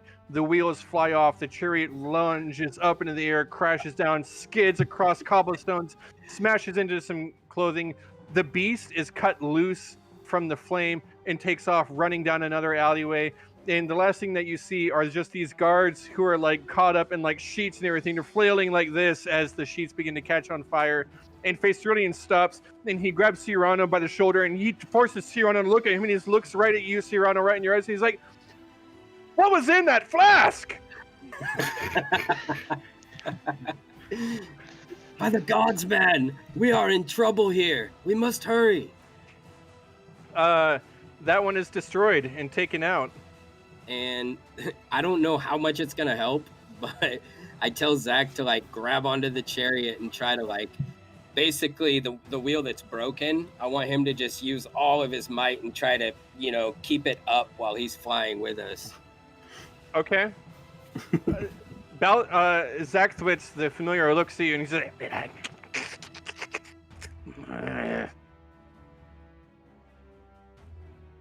makes some frustrated appearances that he has, and that is his turn. Chariot number 3 makes an attempt to catch up. Does not do so. They are trailing behind. You see now that chariot number 3 is also contending. The acid that had hit one of the things came down, and a bunch of women's clothing fell on top of the guards on the inside. One of them has a brassiere on top of his head, and the other one has like some old man's underwear caught in his face, and they're trying to shoo it away. They're also in danger of being caught up in the rope and the sheets, but they continue on. Nakma, if you give me, I'll allow you to do a perception search to get through the laundry. And if you can pass your perception search, I will give you advantage on your next animal handling check. Come on, baby. Not good enough. Aye. Okay. It is, you continue on your animal handling as normal. Oh no! Oh! Nakma, your group does not gain any more space ahead of everyone. You come thrashing out of the back alley. Wheel. Thrashing out of the back alley, you end up once again on one of the main streets, and it takes you guys through this area and back onto the Celestial Stair. Cool. Okay, We lose him? No. Cyrano. Cyrano, you're just So behind Nakma. Mooney is in the chariots behind me. That is correct. And right now, your chariot is going. Okay. I'm going to slow my chariot down, look at Strider, and say, Strider, we will take their vehicle. Join me. And I'm going to attempt to pull up next to the vehicle and jump into it. You willingly slow down, and you must make an acrobatics. It's an acrobatics check to jump from one moving vehicle to another. Yeah. Sure. Do it. Do it. Come on now. I'm going to give you inspiration though. Yeah, 20! Oh, it's good enough. You didn't need it. Yeah, Strider, Cyrano, as you have the reins, you kind of pull back a little bit, and the other chariot catches up. You're side by side. Mooney, you're standing there with this other guard who's like bleeding from one wound, and you see Cyrano, like with the reins in hand, he climbs up and he's balancing on this chariot, and you see that like he's not so sure about this, and he makes the jump, and he lets go of the reins and just lands in the chariot next to you, and he lands right next to this other guard, this dragonborn, and he's like, there are two of them now. Yeah, sweet. Pleasure to see you, Mooney. I could not be without you for long. Yeah, it's good to see you.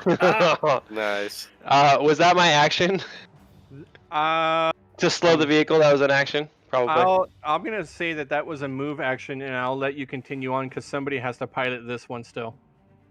You want to make your switch it was a bonus action. Was the driver damaged? I missed that. The driver on this one is hurt, and he dropped the reins. He did drop the reins. So you can still make your animal handling check with advantage because you're proficient in land vehicles. Sure, man. I'll try and just bump him out of the way and grab the reins. And make my check. He's laying on the side over there. He's just like, he's trying to swing at us. There we go. So it's 20. Ah, 20 total. 20. Yeah. As the two chariots switch, and that brings you back up and ahead. You are now ahead ahead of the broken chariot, which is falling behind. And then that's when you see So it like turns sideways. over the top fingertips on the top of the chariot, like, and you see you left Strider. Yes, Okay, I we left told him to Strider. jump. He's supposed to jump. Come on! It's simultaneous. You're supposed to Simultaneous. jump! What are you doing? Strider, Follow the leader. Oh God! where is he? No, he could just pilot it, right? The one that he's The on. wood that's elves aren't very breaking. No, I'm not trying to leave him. Well, okay, so I guess let me say this. Nope. My animal handling check is to steady the vehicle, so that Strider can enter the vehicle easily next turn or on his turn. No takebacks. You already said it. You pulled Did ahead. Okay. You I don't pulled know if I ahead. actually said that I went and took off, but okay. I Your said I just took the takebacks. reins. Yeah. Okay, that's fine. You didn't want to slow down until I said the Strider was still in the other chariot. I mean, I've got 19 intelligence. I'm not just gonna leave a companion behind, but Heat that's of the pretty dumb. moment. That's a pretty dumb move. Heat of the moment. On You the might miss elf. something. Yeah, maybe. As you are continuing on, also, in case you didn't notice, I said there was only room for 3 people. There's still a guard in that chariot. He has nowhere to jump to. I saw that one coming. Now,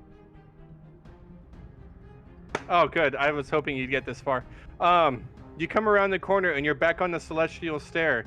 Nakama, you are in the lead as your chariot continues racing down and taking up momentum with the sloping ground of the paved cobblestones. And No then you brakes. see in front of you a person pushing a smaller cart. And you see that they have on a chef's hat. And you're like, pies! I No, have not the pies!" pies. Not the pies. No. And like, I hope nothing happens to my hard-baked pies. Hopes nobody throws them onto the ground. They're beautiful pies. Boysenberry. Oh, Oh, yeah, boy. boysenberry, the best boysenberry. And Nakma, you're in the front. You see that you're gonna have to do something to avoid this obstacle. It's up to you and your companions. Mooney, it is your turn. Can I free action hauler to get out of the way? I attack the pie vendor. No brakes. All right, I'm gonna use my foot and I'm gonna try to kick this guy off the edge. You take a shove action and with a grapple. Go ahead, give me a athletics check versus his athletics or acrobatics.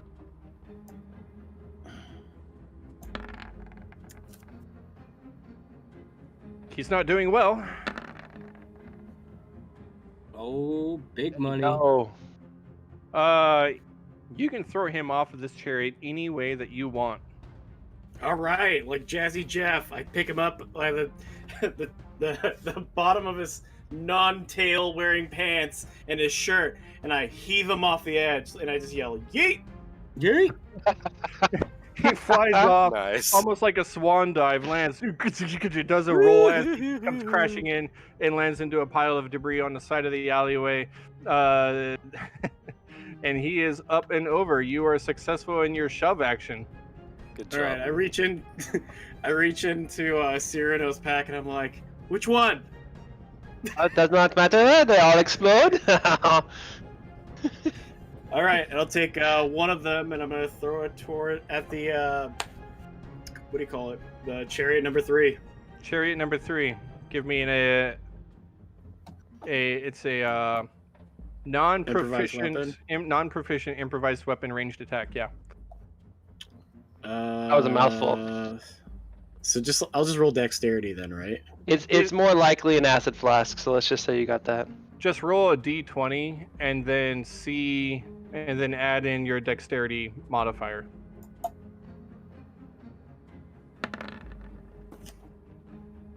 It's gonna hit.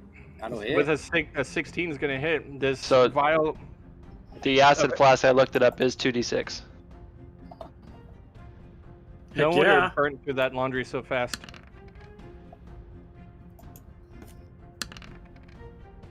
Go.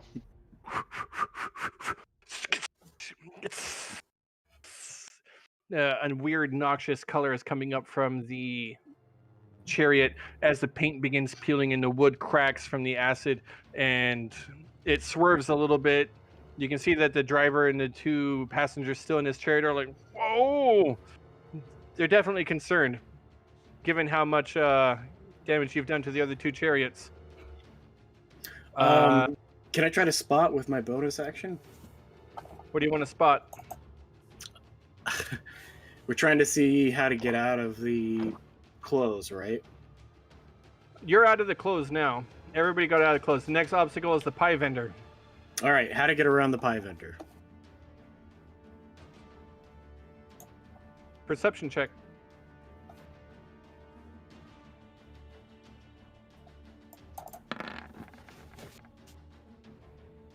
Oh, okay, yeah. With your perception check, you look ahead and you see that the pie vendor, his cart is small and moving this way, but you notice that just to the side, there is an embankment of where the street does not meet the building at a perfect 90. Instead, it's been sloped up like this. You believe that you could get the chariot to ride the wall a little bit if you are good enough. If This you, is some initial D shit right here. All right, well, yeah. I say to Nakma, and I'm like, use the gutter. Use the gutter. You gotta put the wheels in the gutter. And then it's your turn. You hear, Mooney? Hold on. And I brace myself. It's my turn. The chariot number 2 has one panicked-looking wood elf in it, and you see him kind of like climb up. He climbs up on top of the chariot, and he's kind of judging the distance. He sees that the front end of the beast of his chariot is not too far away from the back end of the other chariot, and he makes an athletics check.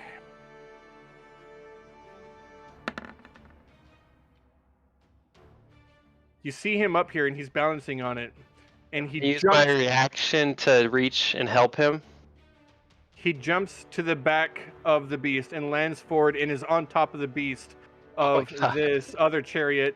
And he's kind of looking back a little bit, and the beast itself is starting to slow. You see that the distance is starting to grow between the 2 of you, and he stands up on it. He's kind of like riding it a little bit, and he tries to make a standing jump from the back of the beast and just... You reach out to grab his hand, and it's just... Come on, Strider, you can do it. And he crashes to the ground, and Strider hits the pavement and tumbles and rolls and crashes into the debris to the side. The chariot... Why did you slow down for him? No. The I thought he would chariot... jump with me. Ride or die, baby, ride or die. Can you ping The, where he fell at? right here. Yeah. Okay. The other chariot... The other chariot does not stop. The driver makes a decision that finding out where the rest of you is going is probably... Well, no, he tries to keep up, but, like, he does stop. The other chariot stops. They pull back on the reins. The other beast begins to skid to a halt, and you disappear. Nakma and Cyrano, the 2 of you with your chariots, you ride the gutter hard up and over, and you narrowly miss this fruit cart as you come up and across the pie cart from behind, and you cross over and drift to the other side. Racing down the rest of the celestial stair, you're able to get away. You have lost line of sight with the other chariot. So before, or rather just at the moment that I see Strider getting yeeted off of the other chariot, I send a mental command to Zach. Zach, go! And I make him turn invisible and follow off after Strider. Yeah. And that happens. He is up in the air and he is invisible, and he tries to keep contact of him to see where he's going. But that's it. Holy You man. guys, you bring your chariots to a rest. You stop just to a couple blocks away from Cyrano's alchemy shop. his lab from his Shirano's alchemical laboratory. You stop at the back end, park your chariot somewhere, and We ditch him. We ditch Ditch him in the the lava. chariots away from our entrance of where we're Yeah. headed. no, exactly that. Trash them, destroy Yeah. them. I didn't set you up to like Sadly. against you. I said a couple blocks away, you stop somewhere and you hide it before you make your decisions. I gave you the opportunity to make the wrong decision on. for you.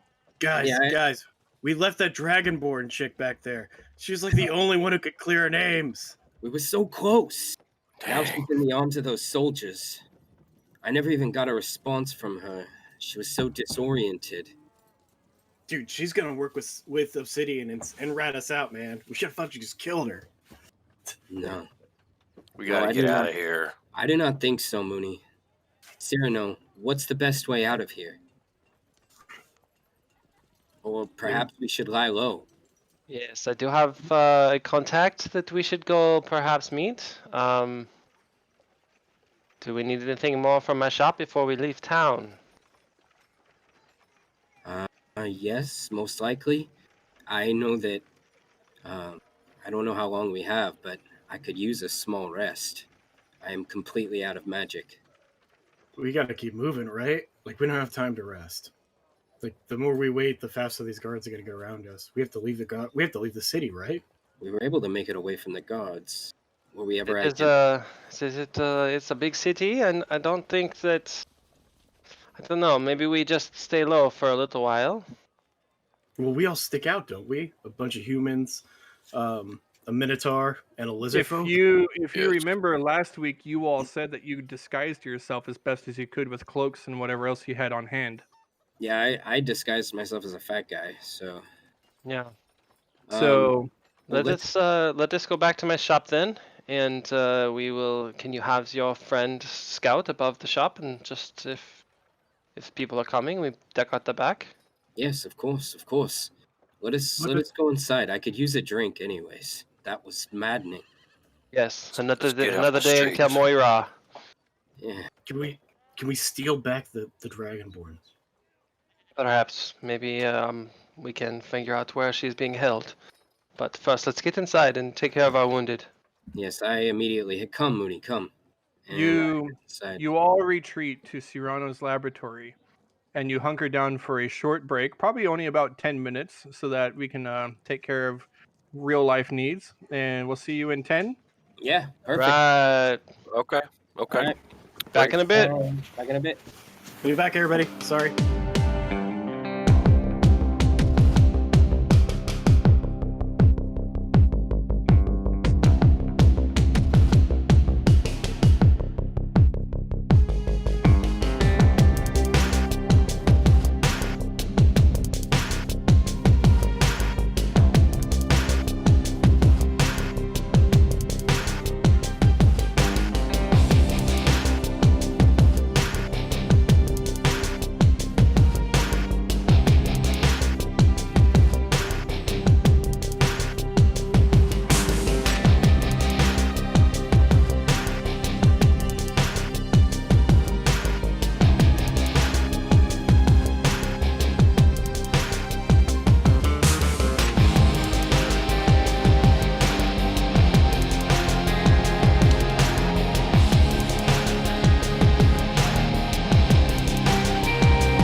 We're back.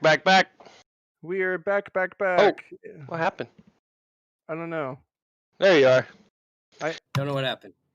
But here Don't I know am. what happened, but here we are. We're back. Oh, hey. Welcome anyone who's joining us. We just had an amazing chase sequence. It was fun. It was a lot of fun. It was a was lot of fun. fun. I've been looking forward to that. Quick recap. I killed a anybody? guy. Where'd you get that Escalated trident? quickly. Mooney, where'd you get that trident? Well, ladder. Yeah, right. Mooney had a grenade? Or no, Cyrano had a grenade? I got a bag full of them. Yeah. Don't let anyone hit the bag. Yeah. Yeah. By the gods, man. I need a drink after that chase. So, just a real quick recap in case anybody decides to join in right now. Our adventurers had stumbled upon the ceremony of a cult named Genesis, and they made an escape to try to get away because Genesis runs these streets. Well, you made it. The chaos ensued. There was obstacles and things going everywhere, spells, spears. Mooney jousted with a ladder and then pole vaulted and landed in another chariot, which was amazing. And you lost the witness who could have cleared your names. She fell out as your chariots jumped across a ramp made out of legionnaires and their shields. And your new ally, Strider, the wood elf, has fallen out. There was no room for him to jump into the other chariot, and he tried to make a jump afterwards, but was not able to. He failed his role, and your ally fell, and you don't know where he's at. Parking your chariots to the sides around some back of the buildings in an alleyway, you snuck the rest of the way to your hideout, and you are standing inside of Cyrano, his alchemical lab. Sheet. I run around. Basically, I'm getting anything of value and I'm putting it in a bag. I basically have my go bag, and I know shit's going down. So I must take this, and here you hold this, and I'm just like throwing bottles of wine at you guys, just like put this in your bag, quick, Alonzi, we must go. Taz starts like drawing the shutters, closing all the windows, looking out of them. Shh. Quiet down now. Quiet down. Quiet down, you fool. Do you know how many soldiers are in this city? We are screwed. Of course I do. And I want a bird's eye view of what's happening in the city right now. Like, what is Zach see? Is he able to find Strider? So you're familiar, Zaktwitz, the demonic or the devilish imp is flying around and getting a bird's eye view, as you said. He's looking down right now. You guys are stationed in a tiny little shop. I'm going to put a little square here so you know where you are. Cyrano, your shop is here in the Alley of Ash. Okay, and so that's the building that you are in right now. Strider was dropped at the other location here where he fell out of the chariots. And Zaktwitz is flying around. It's hard to see because the constant lava flowing through the city, through the enchanted canals off the side of this volcanic city goes into the ocean. And so it kind of creates an almost constant mist and cloud cover going over everything. But Yeah, as not he's, missed. Sorry. as he's looking around, you see that the chariot did stop and that they convened on that area. He does not see Strider, although he does the people there, like chariots, more people arrived, and you see them standing around as if they're talking about things. It's chaos, and it's kind of rippling out from there. The chaos from this town guard having been on the chase is moving outwards from that area, spreading across the city slowly. Zaktwitz is able to see that these chariots are moving here and there, and the town itself is kind of coming to life on what you could describe as a manhunt. All right. Now, remember that you all had on a bit of a disguise, so you were trying to conceal yourselves. You don't know how good of a look the town guard got of you, though you don't know what happened to Strider. Or the Dragonborn, who could have cleared your names that you lost. All right. I direct Zach to come back and circle over Cyrano's building at a height that he can see through the mists, and to let me know if any soldiers approach within 200 feet. Yeah. Your imp demon flies up onto one of the buildings, and it takes a spot. It perches up there, and it begins watching and looking out through the city. The rest of you are in the alchemical lab. I have to step away for a minute. Somebody's at the door. You guys do your thing. Yep.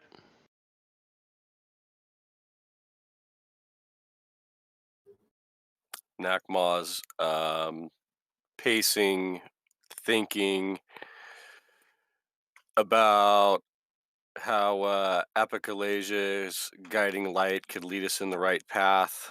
Thinking of Amber trying to figure out a way out of here.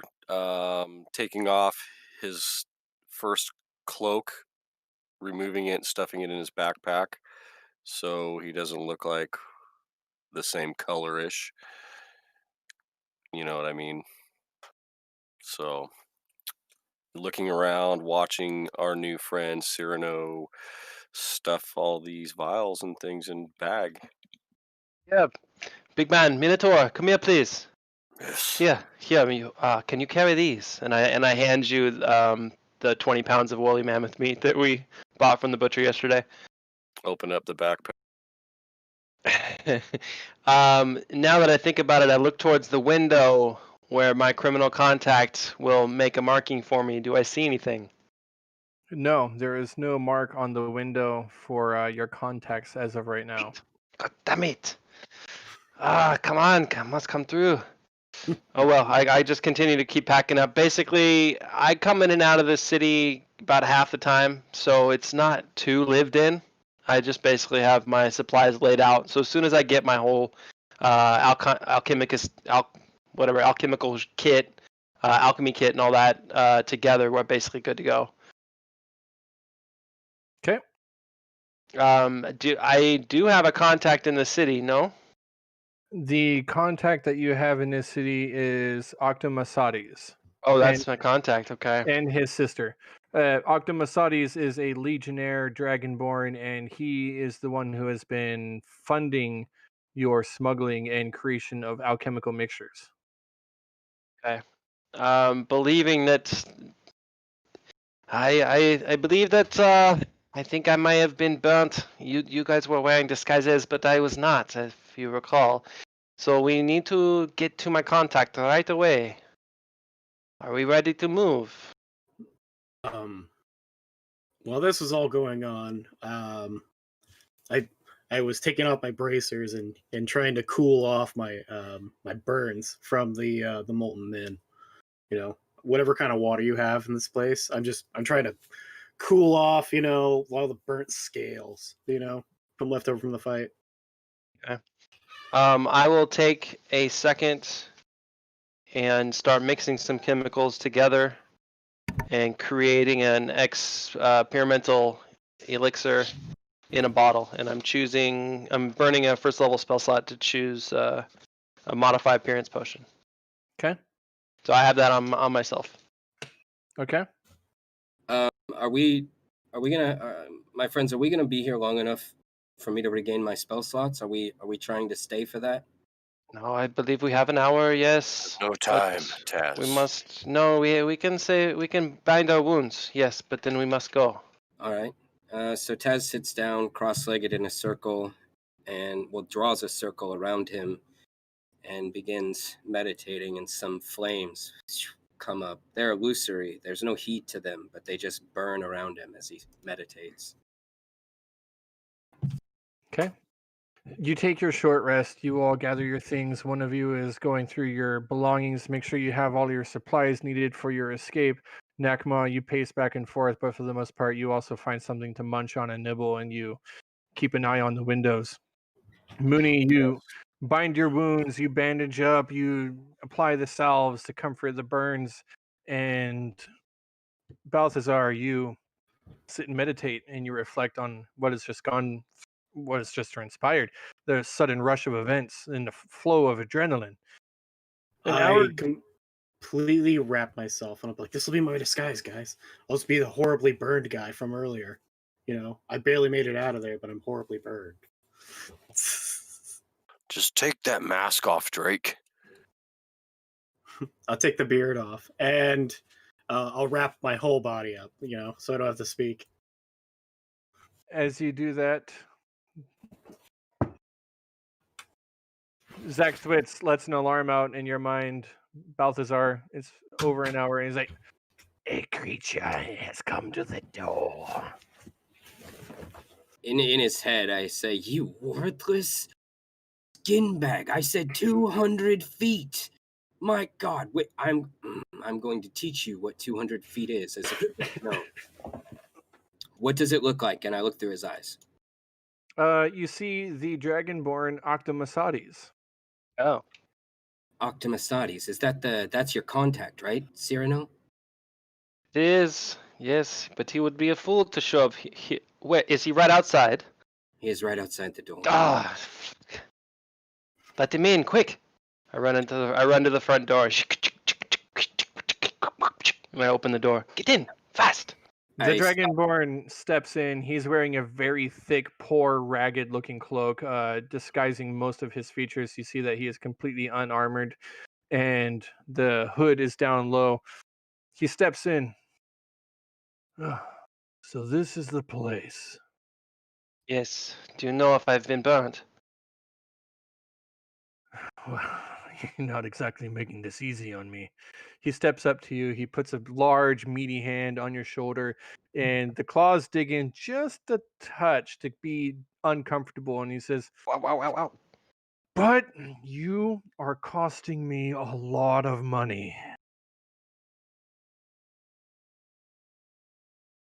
But that make us money too? That's why you're not in shackles. Indeed. What happened out there? The whole city is abuzz with the news of a chariot race. Some interlopers, Genesis, you were supposed to investigate. They said that there's claims of a terrorist group that interceded, set I'm sure people on fire. they are referring to us. Come inside, come in. Let us all fill you in. Yes. The Genesis, they told us the truth that the KaZohls are working with them. They sit in their pocket. Well, it is not so necessarily true that the KaZohls are working with them. Only that Genesis has them fooled, at the very least. That makes Yes. no sense. The KaZohls, they don't serve Genesis. Genesis is here by invitation to work with them. Yes, but What are they up said to? They are building an army, and they lied. They said that they would just bolster the troops' power, but they are creating mindless monsters. Terrible creatures, born of fire, with no conscience anymore, meant to be cannon fodder, soldiers in the war. They said that they would create an army for the city so that we could take our battle against Mabao and be victorious. That is not their intentions. Their army is going to burn the city down. There is What much that we witnessed. You see, there is another, seemingly who pulls the strings of Genesis. We witnessed many locations. Perhaps you can help us understand what's happening here, but in the meantime, it's vital that we find the Dragonborn who was lost with the soldiers. She can vouch for us. She's been picked up.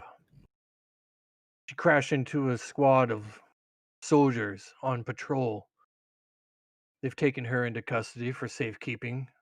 She's in shock. Fortunately, she can't even remember what happened in the last 24 hours. Yeah, Obsidian used her. It was their plan to. I come out of the shadows dressed as a mummy. She would have died if we wouldn't have intervened. She would have. They were trying to, it seemed like, channel the power through her into these slaves to give them some sort of greater abilities, but it turned them into monsters. She was to be a volunteer, a fledgling sorceress.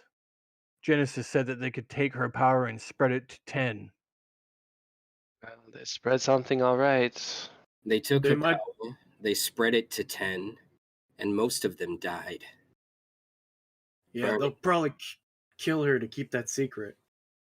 Nakma, this is where the thing I was trying to type to you in secret chat is relevant, but I was not able to get it to type to you in a whisper.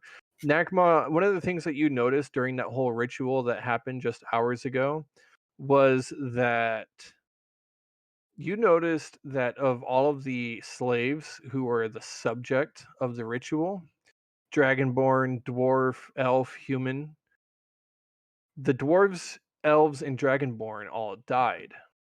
The ones that you fought in the street were the only ones who were human, who actually didn't die outright. Okay. I will take that observation and share that with Taz and Mooney and Cyrano. How do you say that? Oh, I noticed back that all the humanoids perished, but the humans seem to live longer than the dwarves and the elves.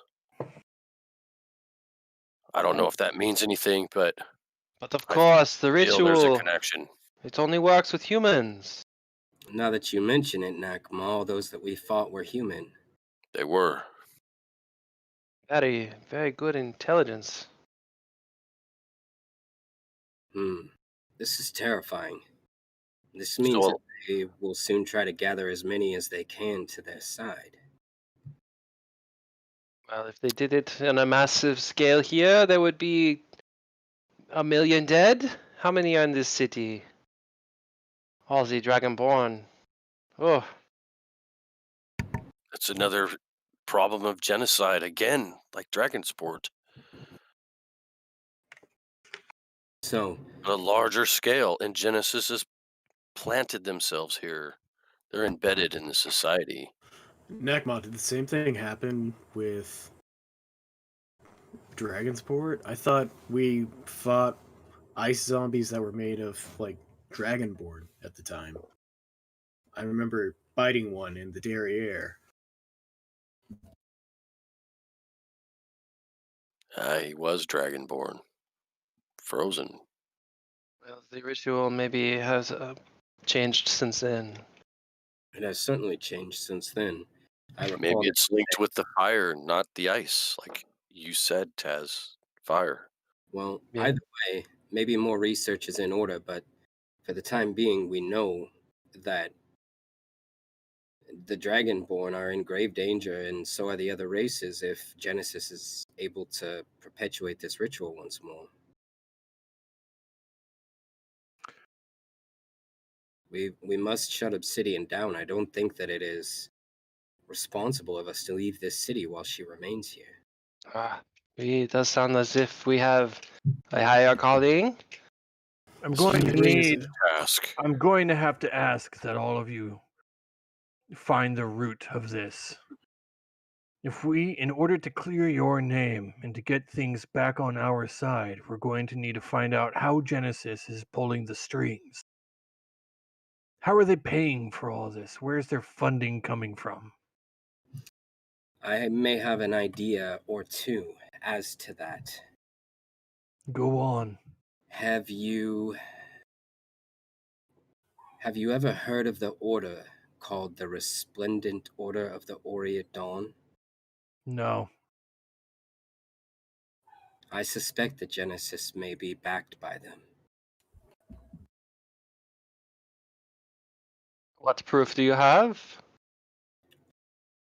The proof that I have is slim, very minimal, but back when we were facing Obsidian from a different time, I had a vision through this orb, and I hold up the magic 8-ball, of Obsidian being spoken to by a shrouded figure in a hood so deep I could not see their face nor hear their voice. But I heard mention of one name, this order of the Orient Dawn. I believe they are backing the cult of Genesis, and perhaps even hijacking their ritual entirely. Well, I have been just a simple merchant for all these years. Perhaps these talents have now need to be put to good use. Dr. Masadis, perhaps it is time. We must form a group then, and get this done. I know that here in the city, since Genesis arrived, there has been a shortage of alchemical goods. It is why, Cyrano, I have invited you into this partnership. Based on the smuggling and in procurement of goods on your end, I have made a lot of coin and able to keep one of my businesses afloat. Though that doesn't explain why the sudden shortage of material components after Genesis's arrival. Well, I do know that they were buying it even from me. I believe that they have a warehouse in town, though I don't know where. If you would be able to find it, perhaps find their ledgers or some document leading to how they're pulling the strings and how they're manipulating even our great kings to their will. I think that's the first step. Yes. Mission. But I look around. We are ill-equipped. What do you need? And stand out profusely. What do we need? What do we need? We need items. We need power. This is a massive undertaking. Find their warehouse. I'll send couriers to meet with you at the dead drop. Yes. If you have anything that you need, put it in there, and I will attempt to get the materials to the dead drop by sunrise of the next day. Now, I have a question for you. Octomades, is that how you pronounce it? I'm sorry. Octo Masadis. Octomasades. This city, Genesis is welcome here. They own many buildings. I assume there's a formal way for something to own a building. There must be a deed that is registered somehow. Who is the one who purchases buildings for Genesis, or does it simply say Genesis on the deed? There's absolutely no way that it would say Genesis on the deed. In fact, no non-Dragonborn may own property in Kel'moira. They're being backed by somebody else, and I don't know who. Which is why it's impossible for me to tell you on who owns the warehouse. All right. Hit the streets, listen for rumors, get information, open up random doors if you have to. I'm not sure how you're going to do it, but find their warehouse. Find out how they're making their coin and find their ledgers. Perhaps that is a clue to they're the source of their power here.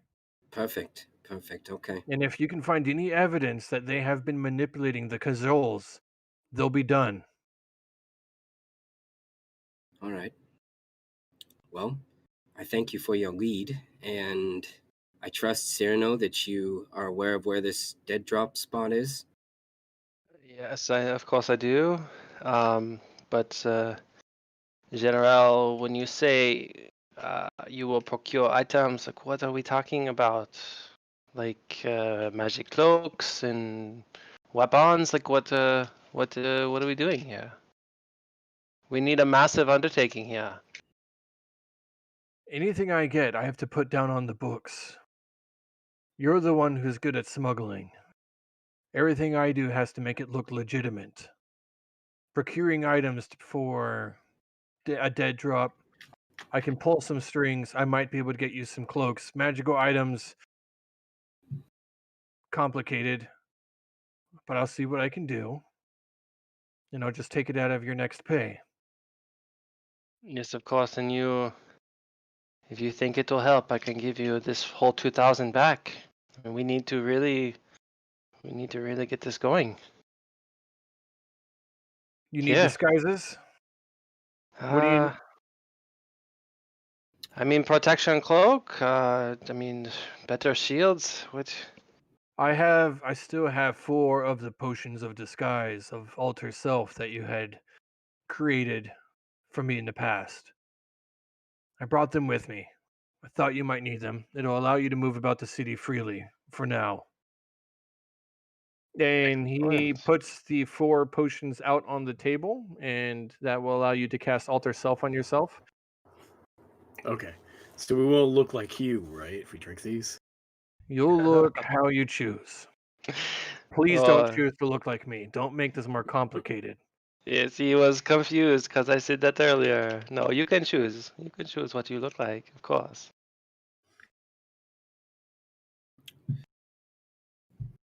I must be going. Find the warehouse. It's got to lead to something. Thank you, As a General. warehouse saves the world. Got it. He opens up a curtain window on one side and looks out a little bit. His eyes shift from side to side before he steps back to the heavily fortified wooden door of the front of the shop, opens it up and steps out with a sideways spin, hood down over his head, and closes it behind him. And General Octomasades is gone. You're left here inside of the laboratory. The burners and tubes and test tubes and vials and poultices and everything all cold, and the laboratory for the most part shut down and ready to move. What do you do? Cyrano, you look to be about my size. Do you mind if I get a change of clothes? Of course, it is not from around here, though. All of my clothes, I don't know if you've not noticed, but they are brightly colored. It's because I dress as my hometown does. In Radmalak, we use lots of flashy colors, not like around here. So perhaps we can just use a cloak for now and perhaps get some more clothes when we're out. Very well. I like, as you're saying this, I am like sort of going through your clothes, like looking through the hangers, and you're like talking about how bright they are, and I'm like, Our yellows. really bright stuff. I'm like, oh, you don't say. All right. But help yourself, whatever you can carry. Yes. Perhaps it is best to wait. All right. So the good general says that we should hit the streets, try to learn what we can. When it comes to this town of yours, or this is not your town, where is a person likely to find warehouses? I'm sure not every district has warehouses in them. Yes, the merchant district, and would be the first place to start. Why don't we ask Taverns. around? Yes, taverns are a good place to start. I can give you all a bottle of wine to share and perhaps loosen lips, no? Perfect. Sounds good. I don't know. Maybe somebody who's like good at talking could do this. I don't really feel like the best person to have a conversation with, especially with this. What are we I looking show my at? tail.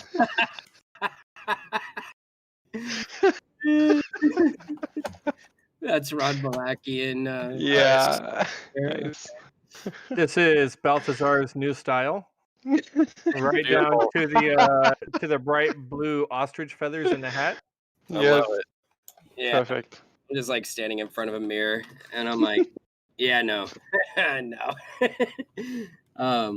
You look magnifique. You need a cane. Yeah, with a sword in it. So with that being the case, the stock pens probably don't have many warehouses in them, right? Where's a local tavern at, Cyrano? There are but many. We should choose one near, I guess, to start. It's okay. Here in the Alley of Ash, there are many taverns. No? Start map? at the closest one, and then we'll get our answers. Hey, Nakma, maybe you should change your color back again to like your normal color. Just a saying. I had no idea I could change colors. I think he just turned his cloak inside out, Mooney. I have thought he three. painted himself. I have No, 3 he just turned his cloaks, cloak and inside out. since we're on that topic, I'm going to Yeah. take the dragon port, the cloak from the dragon port, take the brooch off of it, and burn it. Not Oh. the brooch, but the cloak. Oh, the symbol. Because they don't like that around here. So Yeah, I'm we getting got it rid from of the that Jarl. cloak. Exactly. Good but I'm idea. keeping the brooch. I'll put on some of your Rod Malakian clothes, right? Okay. And I'll wear a heavy cloak if you have one. Now, Jesse, I'll wear a Nakmos.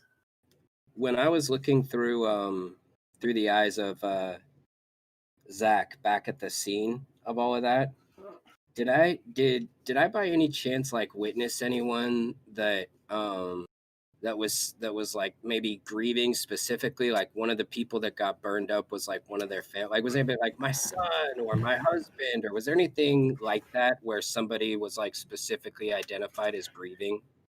Yeah, like this, but like I want to be like wrapped up. Like I got horribly burned just recently.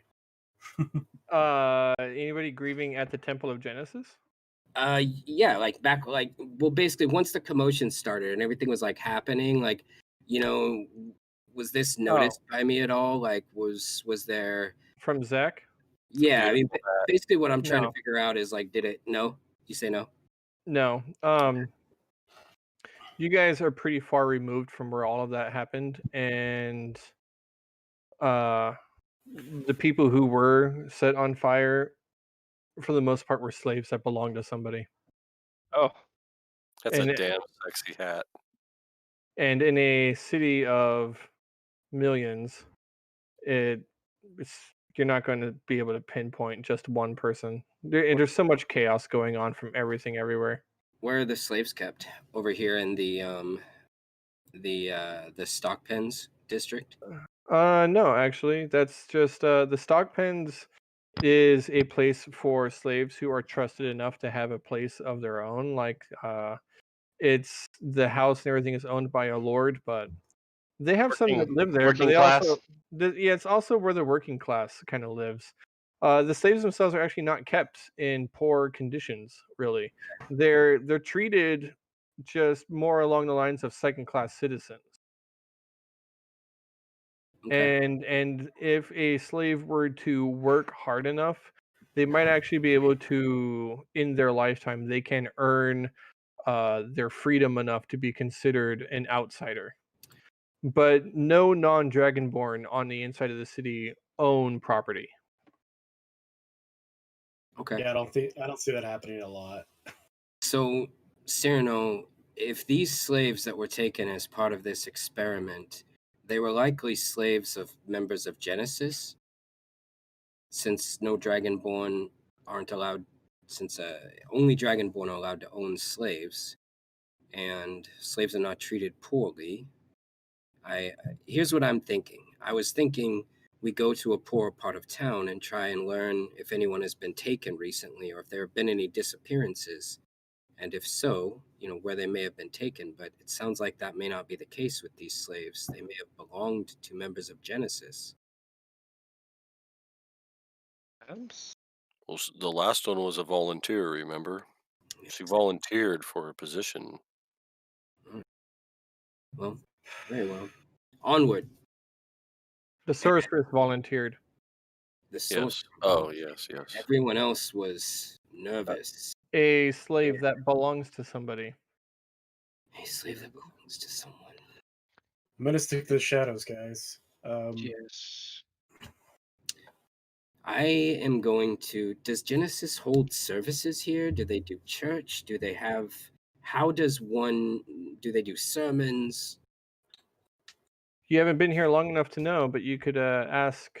I'm asking Cyrano if he knows. What do I know? Cyrano, you do know that Genesis does not hold sermons so much, but they kind of operate like a secret power, much like you would kind of see like a secret lodge, a club, a prestigious group of people who don't let anyone in. And are the Masons of yeah, they're like the Freemasons. They're the Illuminati of Gotcha. Kel'moira. Well, you ask about them. They do not operate in the open, so no. You may see their symbol on some buildings here and there where they do their meetings, but nowhere out in the open. There's a similar cult where I am from, and sometimes they sponsor events where they try and find new talent. Perhaps if we talk around enough, we may find an event sponsored by Genesis. I think your Do idea. you- Have a raffle. It did not seem that like they were sticking around. Do you think they are still in the city? I mean, Absolutely. Why would they leave their place of power here? They have the KaZohls in their pocket, as they say. yes. Why would Okay. they leave? At Well, any we need to track down this warehouse as fast as we can. No, so Yeah, I'll take the Are there- battle offered by There's Cyrano. shipyards or docks around here. There'll be plenty of warehouses there. Be careful, Taz. They might think you're a Water. slave because you're human. I don't think there's much water traveling in and out of the city, my friend. Yes, there are no ports here. Unless your boats float Because on of lava. because of the massive cliffside and because of the lava continuously flowing on the outside of the mountain into the ocean, they do not have ports at Kel'moira. Everything is taken to Dragonstone, which is a good distance away, and then usually carted in. Okay. That's gotta suck. Oh yeah, That It's like supply you- line would suck so bad. like I you put get everything this, like at the bottom of the mountain.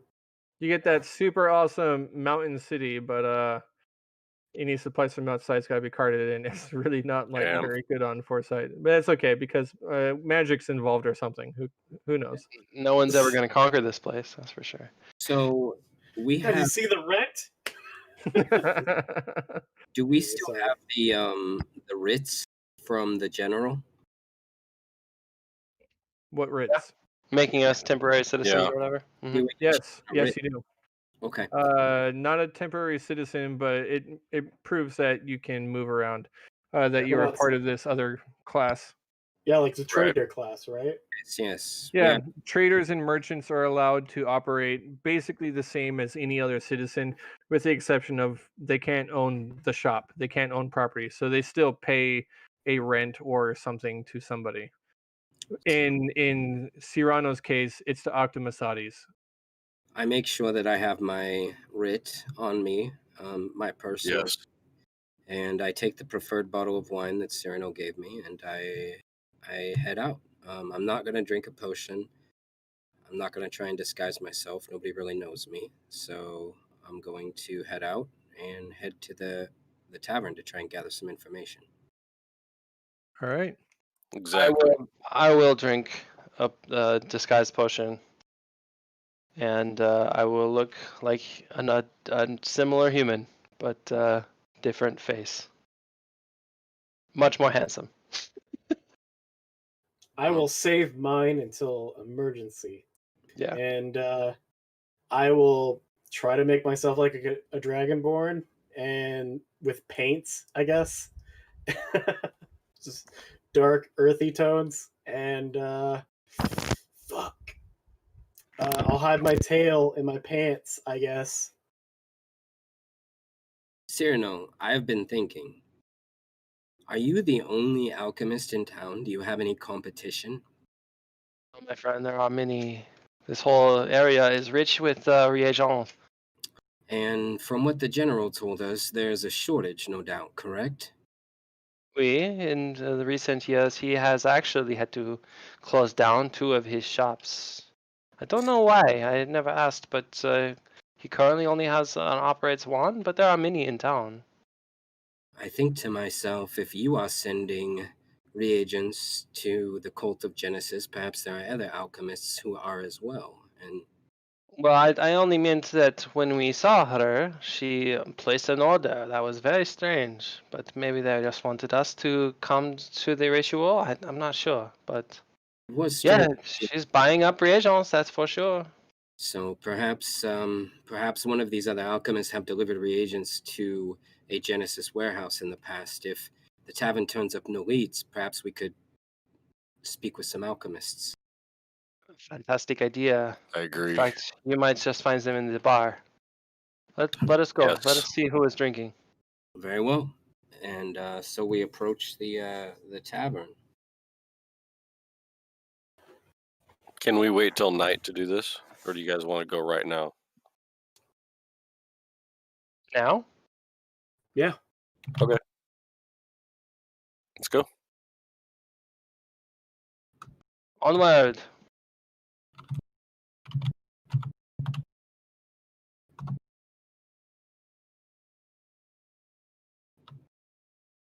Yeah, see, we can't hear you. you. My bad. I forgot I There you muted. go. It's all right. It is nighttime right now, and you leave the town or the area for the tavern, and the closest place that you can find is a small kind of dive bar almost. They let in everyone, known as Vorkil's Dirty Devil. And you open the doors and into the inside, and the place smells of stale beer and vomit.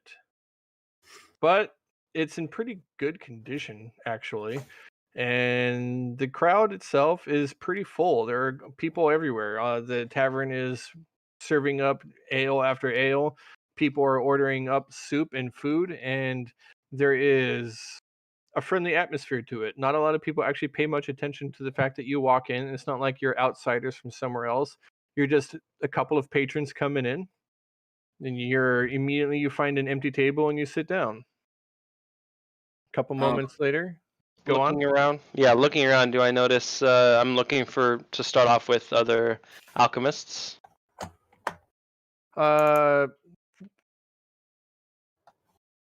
There is another alchemist here. You recognize him, and he has not noticed you.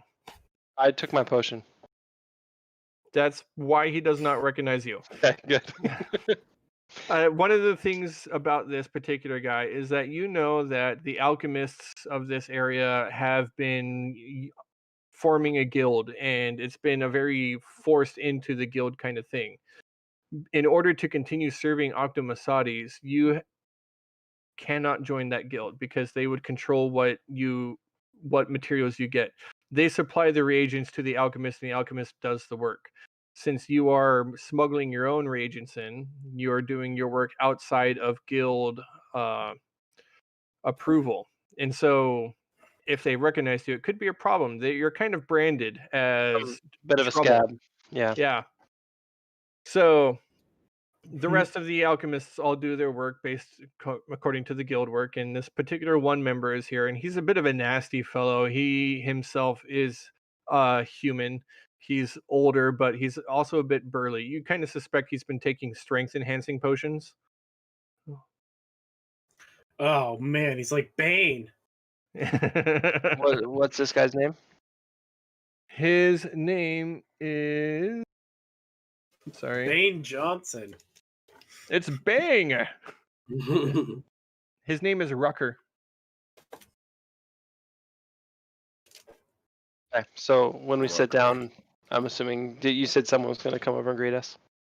Yeah, after a few moments, a waiter of some sort, one of the people working in the establishment, Dragonborn, kind of middle-aged, has a scar across part of his head, right about where an eyebrow would be, of torn scale. And he comes up and says, "Welcome to the Dirty Devil.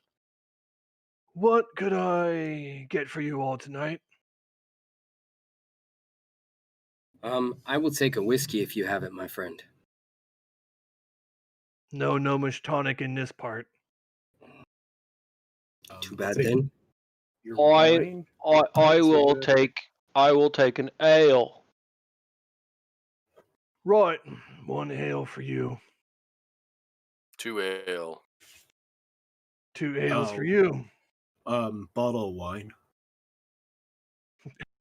What do we look like? All right, bottle of ale. Good choice, Mooney. I will have the same, I suppose, since you lack the gnomish drink that I require. Thank you. And what is your name, good sir? I'm sorry, Rucker? Is it? As you say, Rucker, you look over. No, you wouldn't know that because you. That's I haven't insider told them. knowledge for Chris's character. Oh, you're lucky because Rucker's the name of the alchemist, and I almost had him notice. No. Sorry, Damn. you have no reason to say that. Okay. What is Another is like you're just guessing. And it's like Rucker. Yes, that's my name. Rucker? you? You wise man. Yes. What is your name? My name. I am Kutrine Katrine. A pleasure to meet you. of House Uzaris. House Rosaris, a noble house indeed. It is a pleasure to meet you, my friend. It's a fine establishment that you have here. You're not from around here at all, are you?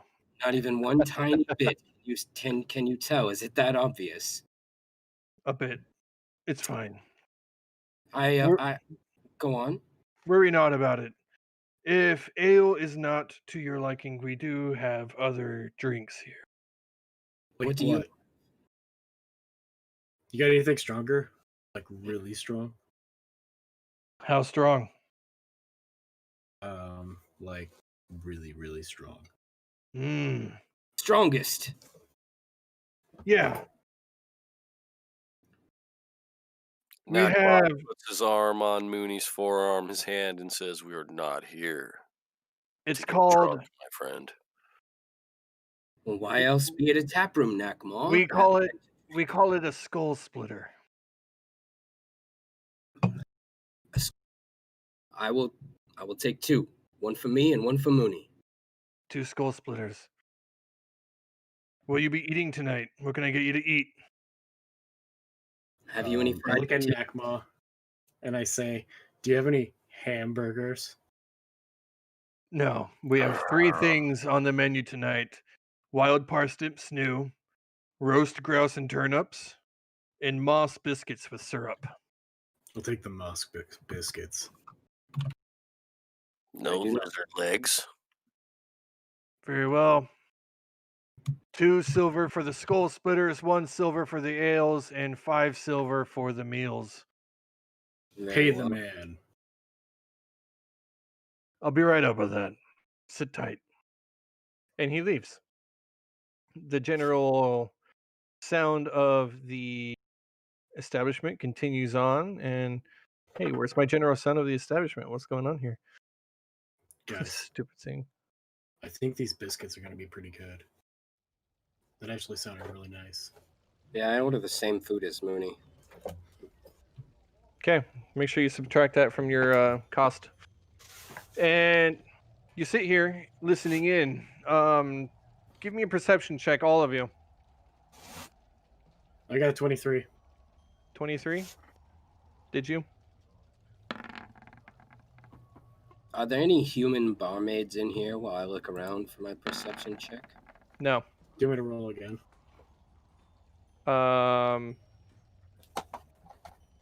You got 23. I believe you. I see it right there. I was going to roll earlier to see if we saw a Strider, but it never got a chance to say it. Strider is not in here.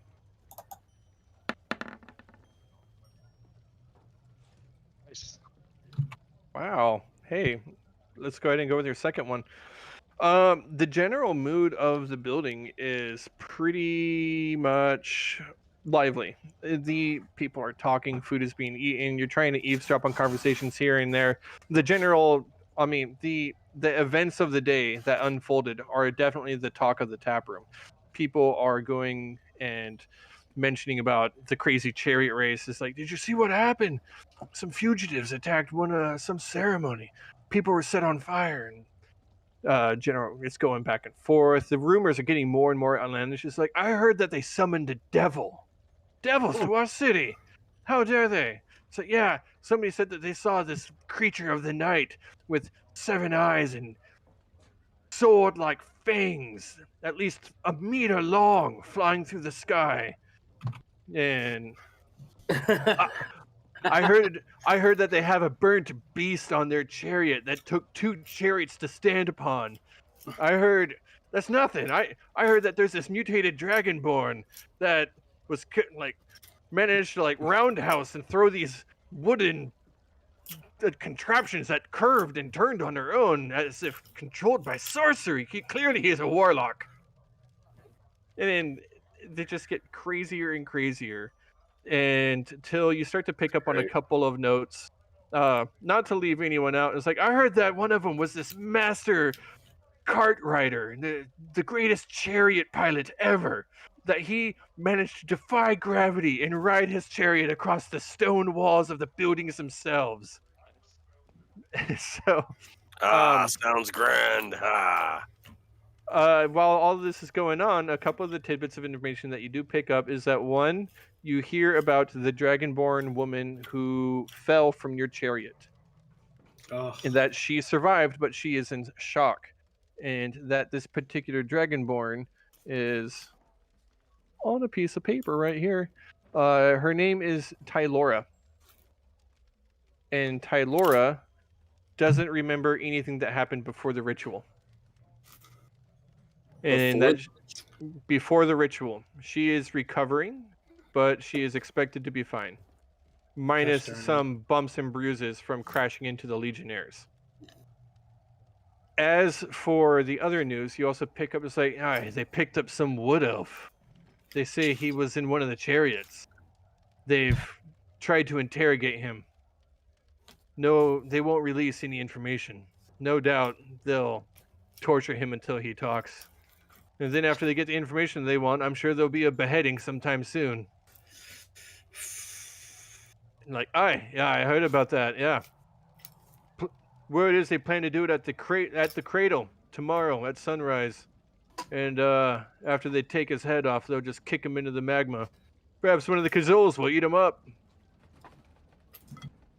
But then you hear Rucker.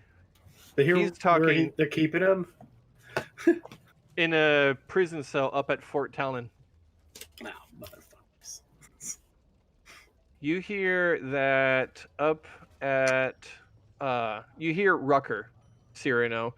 He's talking quiet and in hushed tones, and he makes mention of something.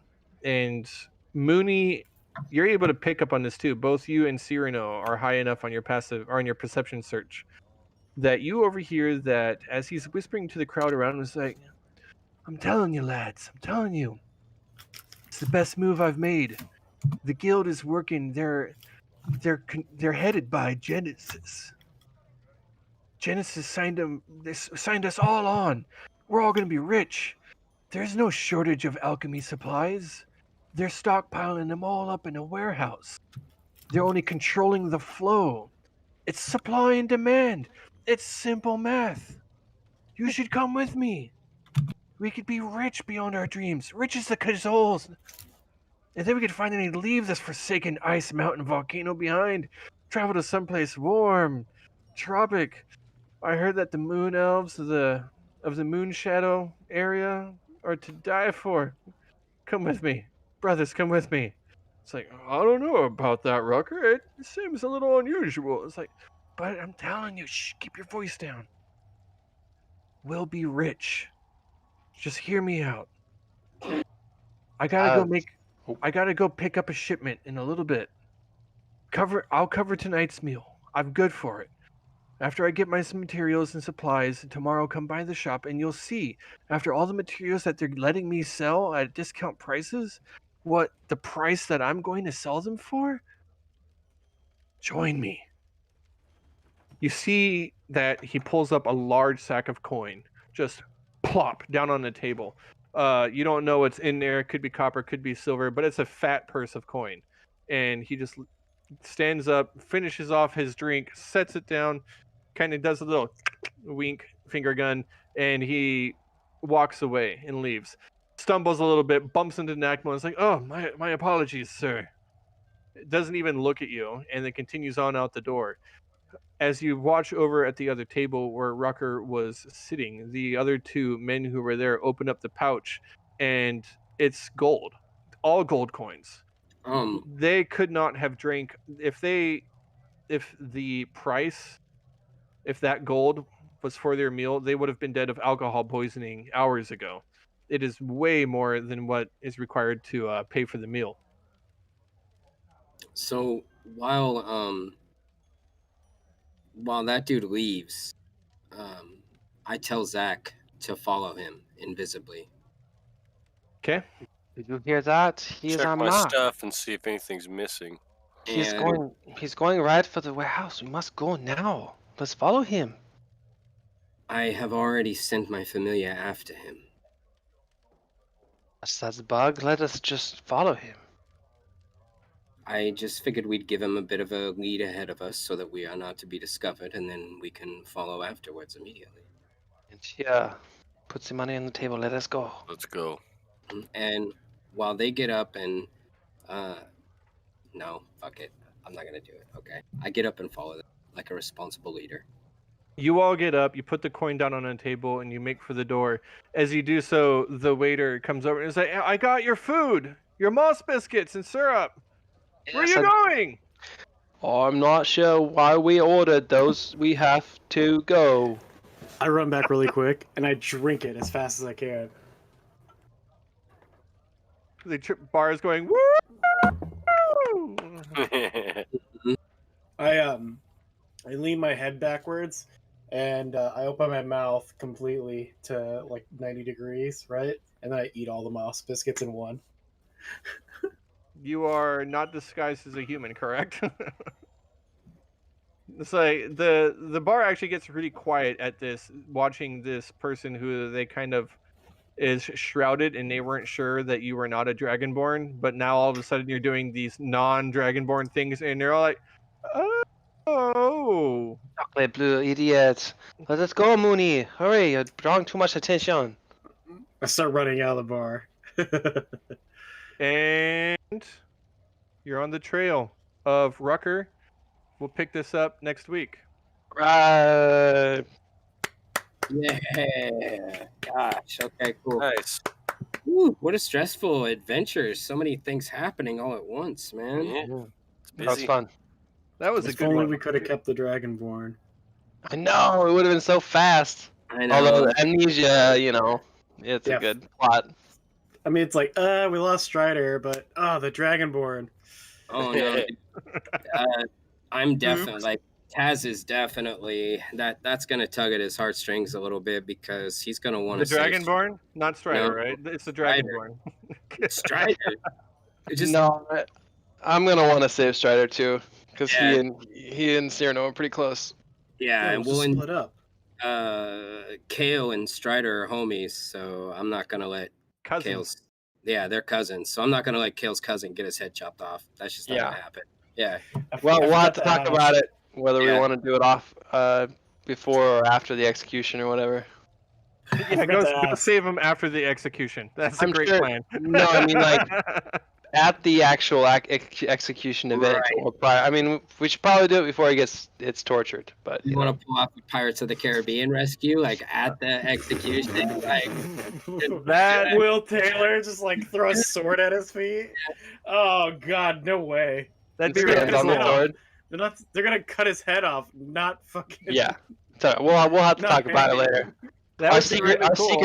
our secret chat will be buzzing all week. You guys can go ahead and get on your secret chat, but you guys are going to have to gather some information first before you just start making Yeah. plans. That's true. Okay, what was Kalof Ice doing when he used the beams?